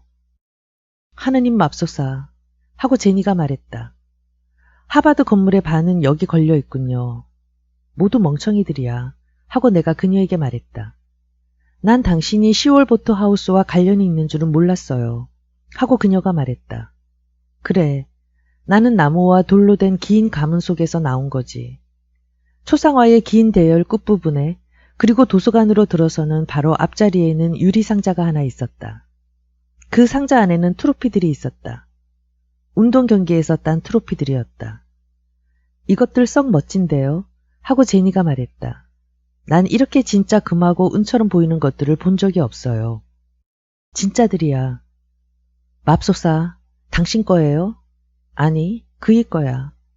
올리버 베르트 3세가 암스테르담 올림픽에서 입상하지 못한 것은 기록상 분명한 일이었다. 하지만 그가 다른 여러 조종 경기에서 특출난 승리를 만끽했다는 건 역시 분명한 사실이었다. 몇 번씩이나 말이다. 잘 손질된 증거품들이 이제 제니의 둥그레진 눈앞에 있는 것이다. 크레스턴의 보울링 연맹 대회에서는 저런 것은 안 줄 텐데. 그러고 나서 그녀가 내게 뼈대 있는 말을 던진 것으로 생각된다. 당신도 트로피가 있어요, 올리버? 그래. 상자 속에, 위층 내 방에, 침대 밑에 있어. 그녀는 내게 제니 특유의 훌륭한 표정 중 하나를 지어 보이며 속삭였다. 나중에 그것들을 보러 가요. 응? 내가 대답하기도 전에 혹은 내 침실로 가자고 제의하는 제니의 진짜 동기를 측정하기도 전에 우리는 방해를 받았다. 아, 이바들 거기 있구나. 불안당. 그것은 불안당이었다. 아, 안녕하세요, 아버지. 여기는 제니퍼. 아, 안녕, 거기도. 그는 내가 소개를 끝내기도 전에 그녀와 악수하고 있었다. 나는 그가 은행가 차림을 하지 않고 있음을 알았다. 사실 안 읽는지도 모른다. 올리버 3세는 멋진 캐시미어 스포츠 상의를 입고 있었던 것이다. 그리고 언제나 바위 같던 표정에다가 속을 알 수 없는 미소를 띠고 있었다. 들어와서 우리 집사람과 인사하지. 평생에 한 번 정도 있을 스릴이 제니퍼를 기다리고 있었다. 앨리슨 포브스 팁시 베러트를 만나는 일이었다. 화라도 난 순간에 어머니가 지금같이 성실하고 열성적인 박물관 이사가 되지 않았다면 그녀의 학교 시절의 별명이 그녀에게 어떤 영향을 미쳤을까 하고 나는 궁금해하곤 했다. 기록을 보면 팁시 포브스는 대학을 마치지 않은 것으로 되어 있다. 그녀는 양친들의 충만한 축복 속에 올리버 베르트 3세와 결혼하기 위해 2학년 때 스미스 대학을 중퇴한 것이다. 내 집사람 앨리슨이요. 이쪽은 제니퍼. 그는 이미 그녀를 소개할 내 역할을 빼앗아가 버렸다. 칼리베리예요. 하고 나는 늙은 바위 영감이 그녀의 성을 몰랐으므로 이렇게 덧붙였다. 카빌레리예요. 하고 제니는 내가 그녀의 성을 잘못 말했기 때문에 점잖게 덧붙였다. 내 일생의 처음이자 유일한 과오였다. 카발레리아 루스티카나하고 같은? 하고 나의 어머니는 물었는데 아마 지금은 이렇게 뒤로 물러난 위치에 있지만 아직도 꽤 교양이 있음을 보여주기 위해서였을 것이다. 네, 맞아요. 하고 제니가 그녀에게 미소를 보냈다. 친척은 아니지만요. 아, 하고 어머니가 말했다. 아, 하고 아버지도 말했다. 이 말을 듣고 그들이 제니의 유머를 이해했는지 궁금하면서도 나 역시 덧붙이지 않을 수 없었다. 아, 라고. 어머니와 제니는 악수를 했으며 우리 집에서는 누구도 그 이상은 진전에 나가지 못한 진부한 인사말을 교환한 뒤에 우리는 모두 앉았다. 모두 말이 없었다. 나는 사태를 감지해보려 했다. 의심할 나위 없이 어머니는 제니퍼를 평가하고 그녀의 의상, 그녀의 태도, 행실, 말의 억양 등을 점검하고 있었다. 이날 오후에는 보헤미안 스타일이 아니었다. 한번 보시라지. 가장 점잖아야 하는 순간에조차도 제니는 크랜스튼 사투리를 쓰고 있었다. 아마 제니도 어머니를 평가하고 있을 것이다. 여자들은 흔히 그런다고 나는 들었다. 어머니를 관찰하면 자기가 결혼하려 하는 남자에 대한 것이 나타난다고 여기는 것이다. 아마 그녀는 또 올리버 3세도 평가하고 있을 것이다. 그가 나보다 키가 크다는 것을 그녀가 알아챘을까? 그의 캐시미어 상의가 그녀 마음에 들었을까? 올리버 3세는 물론 평소 때처럼 나에게 포화를 집중시킬 것이다. 지내기 어땠니, 얘야? 로즈 학생이었던 것에 비해서는 그의 대화 솜씨는 시시껄렁했다. 잘 지냈어요, 아버지. 잘요. 일종의 동등한 대화를 하려는 것처럼 어머니도 제니퍼에게 인사를 건넸다. 여기까지 오는 동안 즐거웠어요? 네, 하고 제니가 대답했다. 즐겁고 또 순식간이었어요. 올리버는 빨리 무는 편이지, 하고 늙은 바위 영감이 끼어들었다. 아버지보다는 빠르지 못하죠, 하고 내가 반박했다. 이 말에 대해 그가 뭐라고 할까? 그래, 그럴 거야. 그렇기는 뭐가 그래요, 아버지? 여건이야 어떻든 언제나 아버지 편인 어머니는 좀 더 일반적인 관심거리로 화제를 돌렸다. 내 생각에는 음악이나 미술 같은 것이었다. 나는 사실 주의 깊게 듣지도 않았다. 이어서 홍차잔이 내 손으로 전해졌다. 고맙습니다, 하고 나는 말한 뒤에 덧붙였다. 우린 곧 가야 합니다. 네? 하고 제니가 말했다. 그들은 푸친이나 뭐 그런 것에 대해 논의하고 있었던 모양으로 내 말이 좀 갑작스러운 것으로 여겨진 듯 했다. 어머니는 나를 쳐다보았다. 극히 드문 일이었다. 하지만 너희들 저녁 먹으러 오지 않았니? 그럴 수가 없어요, 하고 내가 말했다. 물론입니다, 하고 제니가 나와 거의 동시에 말했다. 나는 돌아가 봐야 해, 하고 나는 제니에게 열심히 말했다. 제니는 내게 무슨 말을 하는 거예요? 하는 얼굴을 지어 보였다. 그러자 늙은 바위 얼굴 영감이 판결을 내렸다. 저녁 먹고 가거라. 이건 명령이야. 그의 얼굴에 있는 가짜 미소도 그 말에 명령하는 투를 줄여주지는 못했다. 그리고 나는 그가 아무리 올림픽 결선 참가자라 해도 그런 시시한 말에는 따르지 않는다. 그럴 수 없어요, 아버지, 하고 내가 대답했다. 그래야 해요, 올리버, 하고 제니가 말했다. 왜? 하고 내가 물었다. 난 배가 고프거든, 하고 그녀가 대답했다. 올리버 3세의 바람대로 우리는 테이블에 앉았다. 그는 고개를 숙였다. 어머니와 제니도 따라했다. 나는 고개를 약간만 숙였다. 우리에게 일용할 양식을 주시고 우리가 당신께 예배하게 하심을 감사드리오며 우리가 다른 사람의 결핍과 필요에 항상 마음쓰게 도와주시옵소서. 하나님의 아들 주 예수 그리스도의 이름으로 간절히 원하옵니다. 아멘. 하느님 맙소사. 나는 굴욕을 느꼈다. 이번 한 번만이라도 그는 신앙심을 생략할 수 있지 않았을까? 제니는 어떻게 생각할까? 하느님, 이것은 마치 중세의 암흑으로 돌아간 셈이었다. 아멘, 하고 어머니가 말했다. 그리고 제니 역시 매우 부드럽게 말했다. 플레이볼, 하고 내가 농담조로 말했다. 아무도 재밌어 하지 않는 듯 싶었다. 그 중에서도 제니가 그랬다. 그녀는 내게서 시선을 돌렸다. 올리버 3세는 나를 건너다 보았다. 나는 내가 공은 가끔씩만 찼으면 한다, 올리버. 우리는 침묵만을 지킨 채 식사를 한 것은 아니었는데 이는 이런저런 화제를 꺼내는 어머니의 빼어난 능력 덕분이었다. 그럼 당신의 가족은 크랜스톤 출신이에요, 제니? 대부분 그런 셈이죠. 우리 어머니는 폴 리버 출신이에요. 폴 리버에는 베르트가의 공장이 있지, 하고 올리버 3세가 말했다. 거기서 그들은 수세대에 걸쳐 빈민들을 착취했죠. 올리버 4세가 말했다. 19세기의 일이야, 하고 올리버 3세가 덧붙였다. 어머니는 이 말에 미소를 지었는데 그녀의 남편인 올리버가 그 세트를 이긴 것을 분명히 만족하는 빛이었다. 하지만 그렇게는 안 되지. 그 공장들을 자동화시킬 계획은 어떻게 되었어요? 하고 내가 반격했다. 잠시 말이 끊어졌다. 나는 무언가 혹독한 반격을 기다렸다.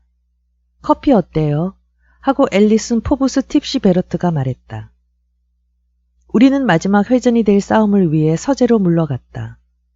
제니와 나는 다음날 수업이 있었고 바이 영감도 은행일 등등이 있었다. 또 팁시 역시 아침 일찍 해야 할 뭔가 훌륭한 일이 있을 것이다. 설탕 탈래, 올리버? 하고 어머니가 말했다. 올리버는 항상 설탕을 타잖아, 여보. 하고 아버지가 말했다.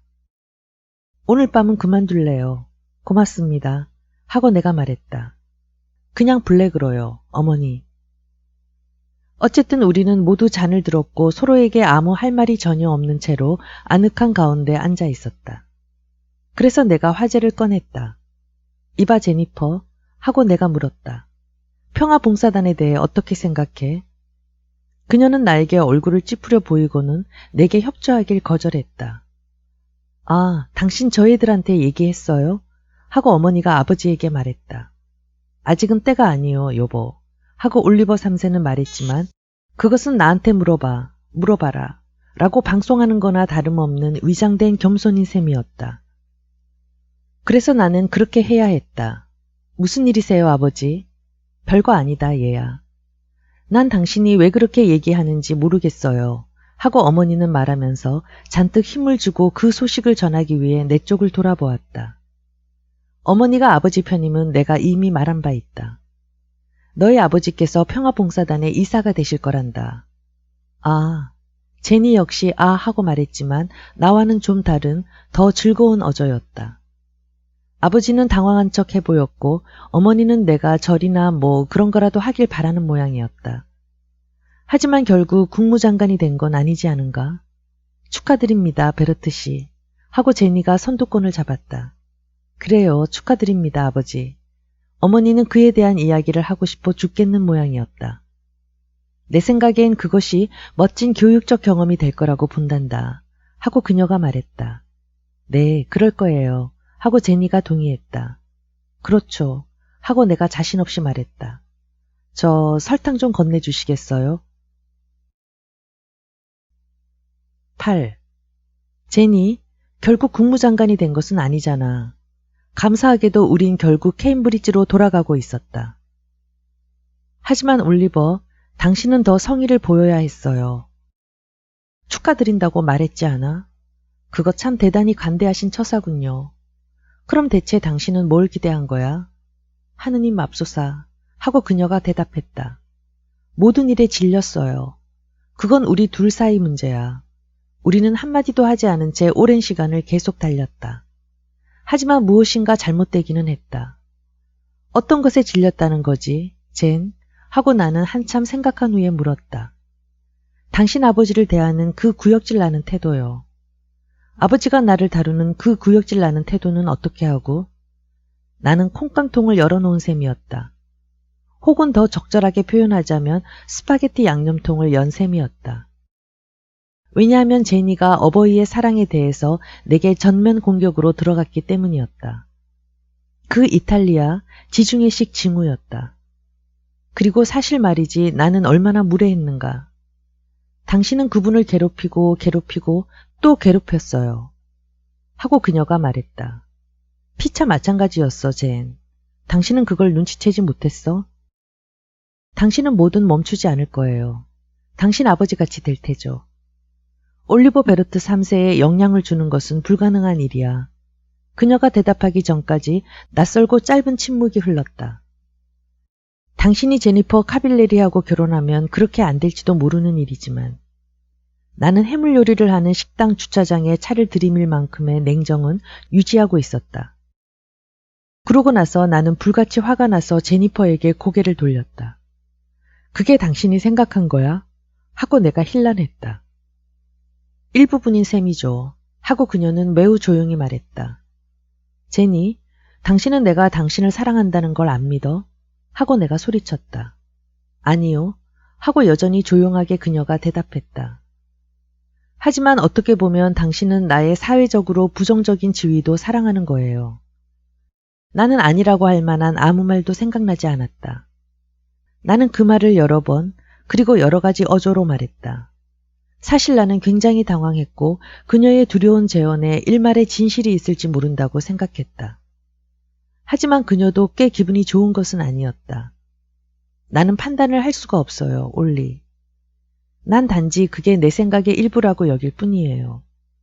내 말은 내가 당신 자신만을 사랑하는 것이 아니라는 것을 나 자신이 알고 있다는 거예요. 난 당신의 이름을 사랑해요. 그리고 그 이름의 번호까지도요. 그녀는 시선을 돌렸고 그래서 나는 아마 그녀가 울고 있나 보다고 생각했다. 하지만 그녀는 울지 않았다. 그리고 자기 생각을 끝내고 말했다. 결국 그건 당신의 일부죠. 나는 거기 잠시 앉아서 네온 사인이 조개와 굴이라고 반짝거리는 것을 바라보았다. 내가 제니를 너무나도 사랑하는 것은 그녀가 나를 속속들이 잘 알고 있고 내가 말로 표현할 필요가 없는 것들을 이해해주는 그녀의 능력이었다. 지금도 그녀는 그 능력을 발휘하고 있었다. 하지만 내가 완전하지 못하다는 사실을 과연 내가 직면할 수 있을까? 맙소사. 그녀는 이미 내 불완전함, 그리고 그녀의 불완전함을 직면하고 있었던 것이다. 젠장, 나는 얼마나 무가치한 인간인가? 나는 도대체 무슨 말을 해야 할지 몰랐다. 조개를 먹을래, 굴을 먹을래, 젠.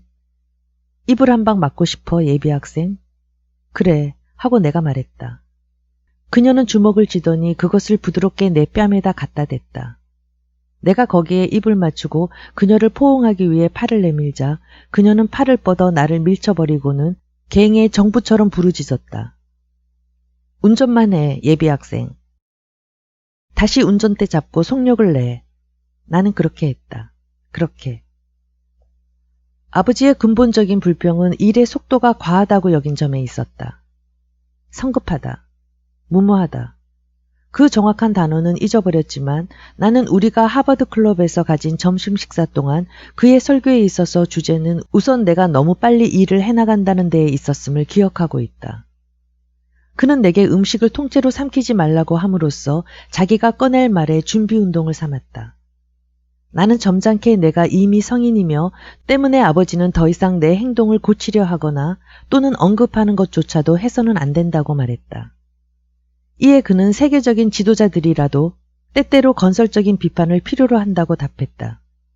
나는 이 말을 제1차 루즈벨트 행정부 시절 워싱턴에서 그가 한 일을 넌지시 암시하는 말로 받아들였다.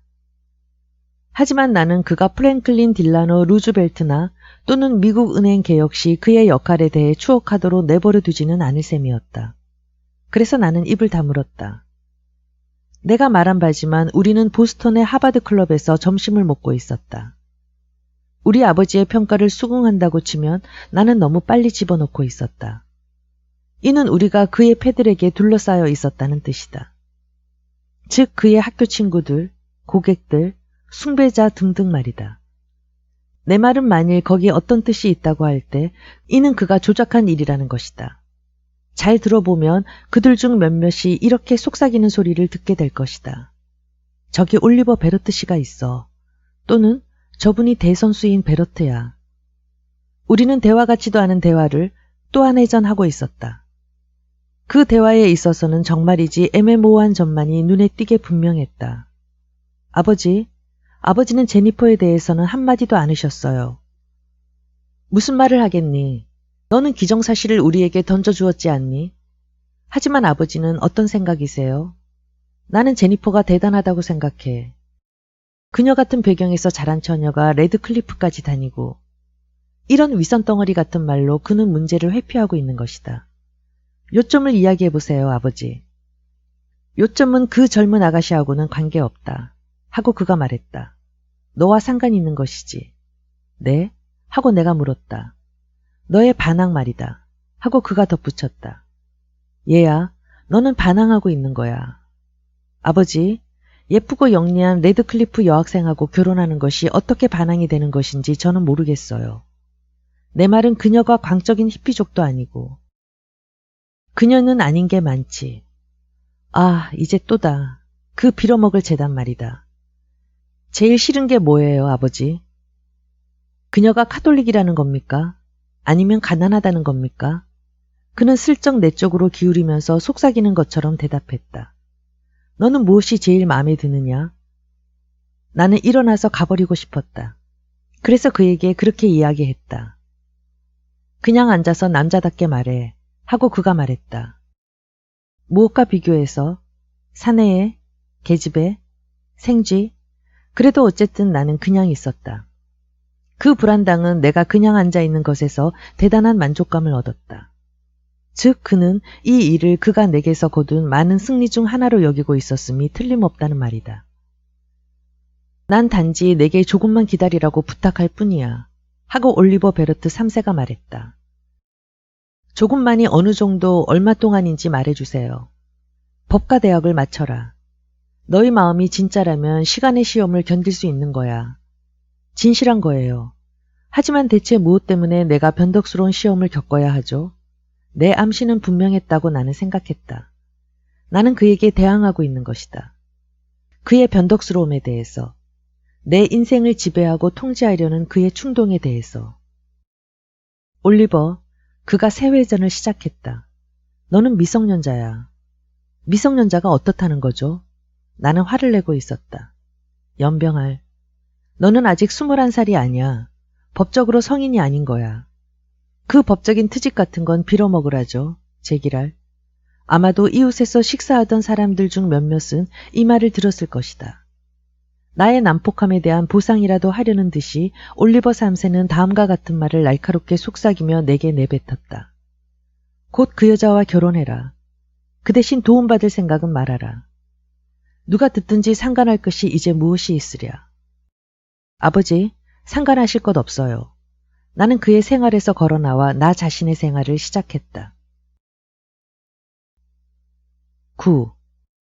로드 아일랜드의 크랜스턴에 대한 문제가 남았다. 그 도시는 입스위치가 보스턴 북쪽에 가까운 것에 비해 보스턴 남쪽에 좀 더 가까운 도시다. 제니퍼를 장래의 시부모들에게 소개한 일이 와해된 후 이제는 그 양반들을 무법자라고 부를까 하고 그녀는 말했다. 나는 그녀의 아버지를 만나는 일에 무슨 자신감을 갖고 기대하지는 않았다. 즉 나는 그 대단한 이탈리아 지중해적인 사랑의 징후와 충돌할 것이며 이 징후는 제니가 외동딸이라는 사실 그리고 그녀에게 어머니가 없다는 사실 덕분에 강화되었고 이는 그녀와 그녀의 아버지 간에 비정상적일 만큼 밀착된 유대관계가 있음을 의미하기 때문이었다. 나는 심리학 저서들이 묘사하고 있는 그 모든 감정적 세력에 부딪히게 될 것이다. 게다가 내가 빈털털이라는 사실이 더 있었다. 내 말은 로드 아일랜드 크랜스턴의 어느 구역에서 온 잘생긴 이탈리아계 청년 올리베로 바레토 2세가 있다고 상상해보자는 거다. 그가 그 도시에서 맞벌이 제가 기술자로 살아가는 카빌레리 씨를 만나러 가서는 당신의 외동딸인 제니퍼와 결혼하고 싶습니다. 라고 말하는 거다. 그러면 그 늙은 양반의 첫 질문이 무엇일까? 아니, 카빌레리 씨는 이런 말을 물어볼 것이다. 바레토, 자네 그 애를 어떻게 부양할 것인가? 이제 만일 바레토가 그에게 최소한 금후 3년간은 그 반대 상황이 우세할 것이라고 이야기했을 때의 그 착한 카빌레리 씨의 반응을 상상해보자. 즉 그의 딸이 사위를 부양해야 된다고 말이다. 착한 카빌레리 씨는 바레토에게 문을 가리켜 보이거나 또는 바레토가 내 체격만큼 못하다면 그를 한 방 먹여 쫓지 않을까? 그가 그럴 것은 틀림없는 사실이다. 이러한 상상은 5월 그 일요일 오후에 우리가 95번 도로에서 남쪽을 향해 가고 있을 때 내가 왜 지시된 대로의 속도 제한을 모두 지키고 있었는지 이유를 설명해 줄 것이다. 내가 평소 운전하는 속도를 즐기게 된 제니는 내가 시속 45마일 지역에서 40마일로밖에 달리지 않는 점에 대해 불평을 해댔다. 나는 그녀에게 차를 조종해야 한다고 했으나 그녀는 그 말을 전혀 믿지 않았다. 다시 한번 얘기해줘봐, 젠. 참을성이란 제니의 미덕 중 하나는 아니었기 때문에 그녀는 내가 물어보았던 그 모든 어리석은 질문에 대한 대답을 반복해줌으로써 내 자신감을 북돋아주기를 거부했다. 딱 한 번만 더, 제니. 제발. 아버지한테 전화를 걸었어요. 얘기했죠. 그는 오케이라고 했어요. 영어로 말이죠.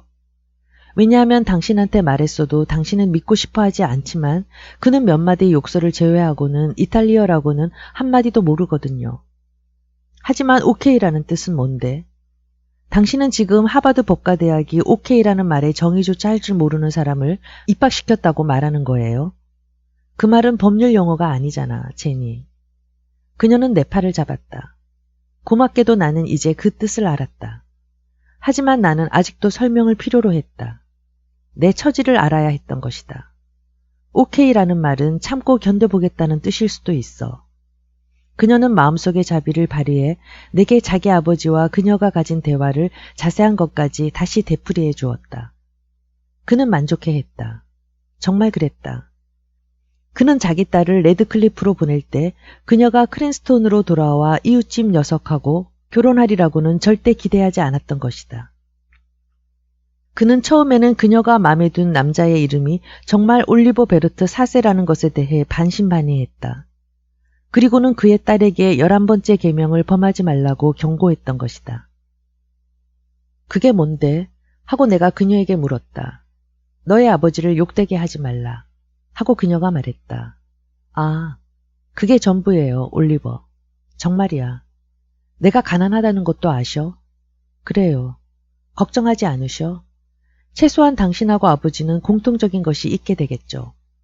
하지만 내가 조금이라도 돈이 있으면 더 만족해 하실 거야. 그렇잖아? 당신은 안 그러겠어요? 나는 나머지 길을 가는 동안 입을 다물고 있었다.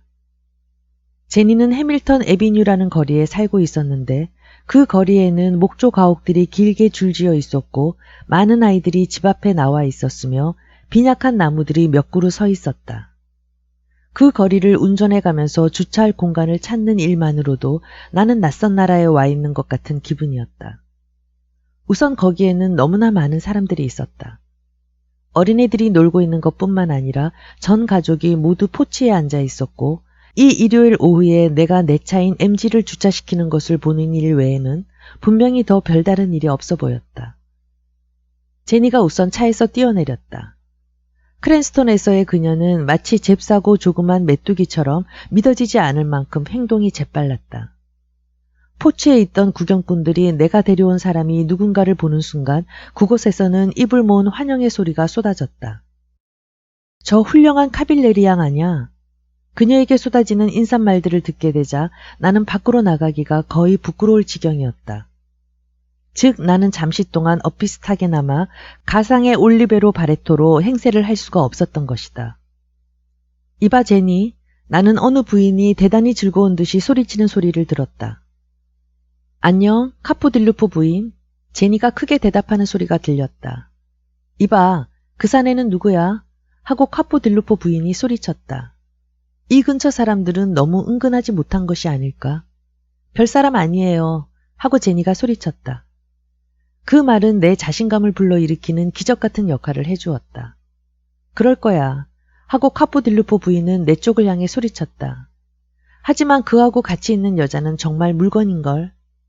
이 사람도 알고 있어요. 하고 제니가 대꾸했다. 그리고 나서 그녀는 다른 쪽에 있는 이웃들을 기쁘게 해주기 위해 돌아섰다. 이도 알고 있어요. 하고 그녀는 그녀의 새로운 팬들에게도 말했다. 그리고 그녀는 나의 손을 잡고는 나는 낙원 속의 이방인이었다. 나를 이끌고 해밀턴 애비뉴 189A번지를 향해 층계를 올라갔다. 어색한 순간이었다. 나는 제니가 이쪽은 우리 아버지예요 라고 말하는 동안 그저 거기 서 있었다. 그리고 투박한 생김으로 로드 아일랜드 타입인 40대 후반의 필 카빌레리가 그의 손을 내밀었다. 우리는 악수를 나누었는데 그는 강한 소나기 힘을 가지고 있었다. 안녕하십니까 어르신? 필이야. 하고 그가 내 말을 정정해 주었다. 필이라고 하네. 필 어르신. 하고 나는 대답하면서 계속 그의 손을 흔들었다. 또 무시무시한 순간이 왔다. 왜냐하면 그러고 나서 내 손을 놔주자마자 카빌레리 씨는 그의 딸에게 돌아서서 대단하게 소리를 질러댔기 때문이었다. 제니퍼, 잠깐 동안은 아무 일도 일어나지 않았다. 그리고 나서 그들은 꼭 껴안고 있었다. 꽉, 아주 꽉 말이다. 앞뒤로 몸을 흔들면서. 카빌레리 씨가 그 이상 할 수 있는 말은 그의 딸의 이름인 제니퍼를 반복해 부르는 말뿐이었다. 이제는 아주 부드럽게. 그리고 레드클리프의 우등생 졸업생이 될 그의 딸이 그 대답으로 할 수 있는 말도 필이라는 말뿐이었다. 나는 분명히 소외된 낯선 사람이었다. 내가 익숙하게 교육받은 것 중 한 가지가 그날 오후 나를 도와주었다. 나는 언제나 입이 가득 찼을 때에는 말하지 말라고 설교를 들어왔다. 필하고 그의 딸이 계속 그 입을 채우는 데에 협력했기 때문에 나는 말을 할 필요가 없었다. 나는 기록적인 양의 이탈리아 파이 과자를 먹었을 것이다. 그런 후에 나는 어느 과자가 제일 맛있었는지를 길게 이야기해 2명의 카빌레리 씨들을 즐겁게 했다. 나는 그들의 기분을 상하게 할까봐 두려워 각 종류를 2개씩은 먹었다. 그는 오케이야 하고 필 카빌레리가 자기 딸에게 말했다. 그 말은 무슨 뜻이었을까? 나는 오케이란 말을 정의 내릴 필요가 없었다. 나는 단지 내 몇 가지 신중한 행동 중에서 어떤 것이 나를 위해 그러한 소중한 칭호를 얻어다 주었는지 알고 싶을 뿐이었다. 내가 정말 옳은 쿠키를 좋아한 것일까? 내 악수가 충분히 힘찬 것이었을까? 무엇 때문이었을까? 내가 그는 오케이라고 말했었죠. 필. 하고 카빌레리 씨의 딸이 말했다. 그래, 오케이야. 하고 그녀의 아버지가 말했다. 나는 그래도 내가 직접 봐야 했거든. 이제 본셈이지, 올리버. 그는 이제 내게 말하고 있었다. 네, 어르신. 필이야. 네, 필 어르신. 자네는 오케이야. 감사합니다, 어르신. 감사합니다. 정말 감사합니다. 그리고 제가 따님에 대해 어떻게 생각하는지도 아시죠? 어르신에 대해서도요. 올리버, 하고 제니가 끼어들었다. 당신 멍청한 그 예비 학생 같은 수다 좀 그만둘래요? 그리고 제니퍼, 하고 카빌레리 씨가 또 끼어들었다. 불경한 태도 좀 피하지 그래. 이 양반은 손님이야. 저녁 식사 때 그 파이 과자는 단순한 간식이었음이 드러났다. 필은 나와 함께 의뢰에 있을 일에 대해 진지한 대화를 하고자 했다. 어떤 바보 같은 이유에서인지 그는 자신이 올리버 3세와 4세 간의 화해를 이룰 수 있다고 생각하는 것이었다. 내가 전화로 그 양반에게 말하게 해주게. 아버지 대 아버지로 말이야. 하고 그는 간청했다. 제발요, 필. 그건 시간 낭비예요. 나는 여기 그냥 앉아서 부모가 자식을 거부하도록 할 수는 없어. 그럴 순 없어. 그럴 순 없네. 네, 하지만 나 역시 그를 거부하거든요, 필. 나한테 그런 말은 하지도 말게. 하고 그는 정말 화가 나서 말했다. 아버지의 애정은 감사히 여기고 존중해야 하네. 그건 흔한 게 아니야. 특히 우리 집에서 그렇죠. 하고 내가 말했다. 제니는 접대를 하기 위해 이리저리 다니고 있었고 그래서 이 대화에는 거의 끼어들 수 없었다. 전화를 해서 그를 나오게 하게 하고 필은 거듭 말했다. 내가 알아서 할 테니. 아닙니다, 필. 아버지와 저는 냉전에 들어갔습니다. 아니, 이봐, 올리버. 그분은 마음이 풀리실 거야. 풀리실 거라는 내 말을 믿어. 교회에 결혼식하러 갈 때면. 이때 디저트 접시를 올려놓던 제니는 그녀의 아버지를 향해 엄숙하게 이야기했다. 필? 그래, 젠. 교회에 대해서인데요. 뭔데? 그게 좀 나빠요, 필. 응? 하고 카빌레리 씨가 물었다. 그리고 나서 곧 잘못된 결론으로 비약시킨 듯 그는 내게 변명이라도 하듯 돌아섰다. 난 꼭 카톨릭 교회를 말한 건 아니야, 올리버.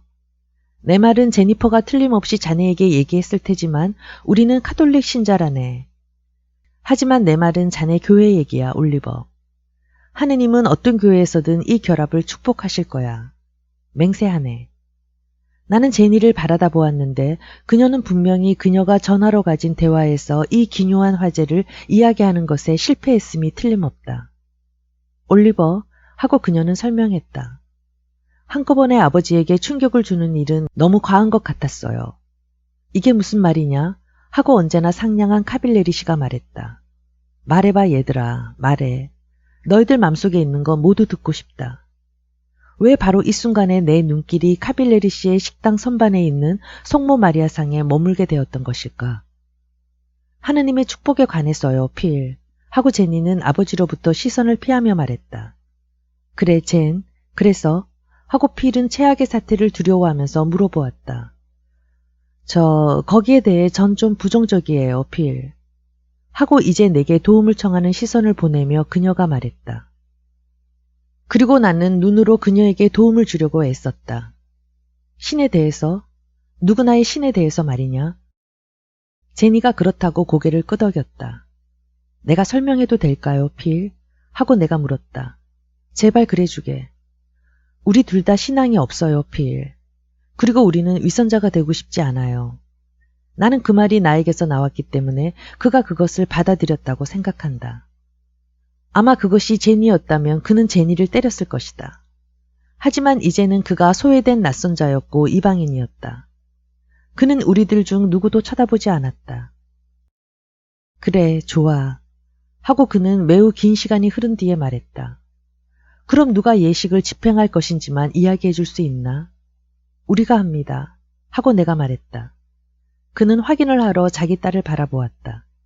그녀는 고개를 끄덕였다. 내 말이 옳다는 것이다. 또다시 긴 침묵이 흐른 뒤 그는 다시 말했다. 그래, 좋지. 그리고 나서 그는 내게 물었는데 내가 법조계에 진출할 계획을 세우고 있는 만큼 그러한 결혼식이 무슨 말로 해야 하지? 합법적인 것인가를 물은 것이다. 제니는 우리가 의도하고 있는 예식은 대학의 유일 신교 전속 목사가 집도하고 아, 전속 목사 하고 필히 중얼거렸다. 또 한편 신랑과 신부가 서로에게 맹세를 하는 것이라고 설명했다. 신부도 말을 한다고? 하고 그는 마치 이것이 어느 무엇보다도 최후의 일격이었던 듯이 물었다. 필립? 하고 그의 딸이 말했다. 내가 어느 상황에서든 입을 다물고 있는 일이 상상되세요? 그렇지, 예. 하고 그는 희미한 미소를 지으며 대답했다. 너는 말을 하게 될 테지. 우리가 차를 몰고 케임브리지로 돌아올 때 나는 만사가 어땠느냐고 제니에게 물었다. 오케이 하고 그녀가 말했다.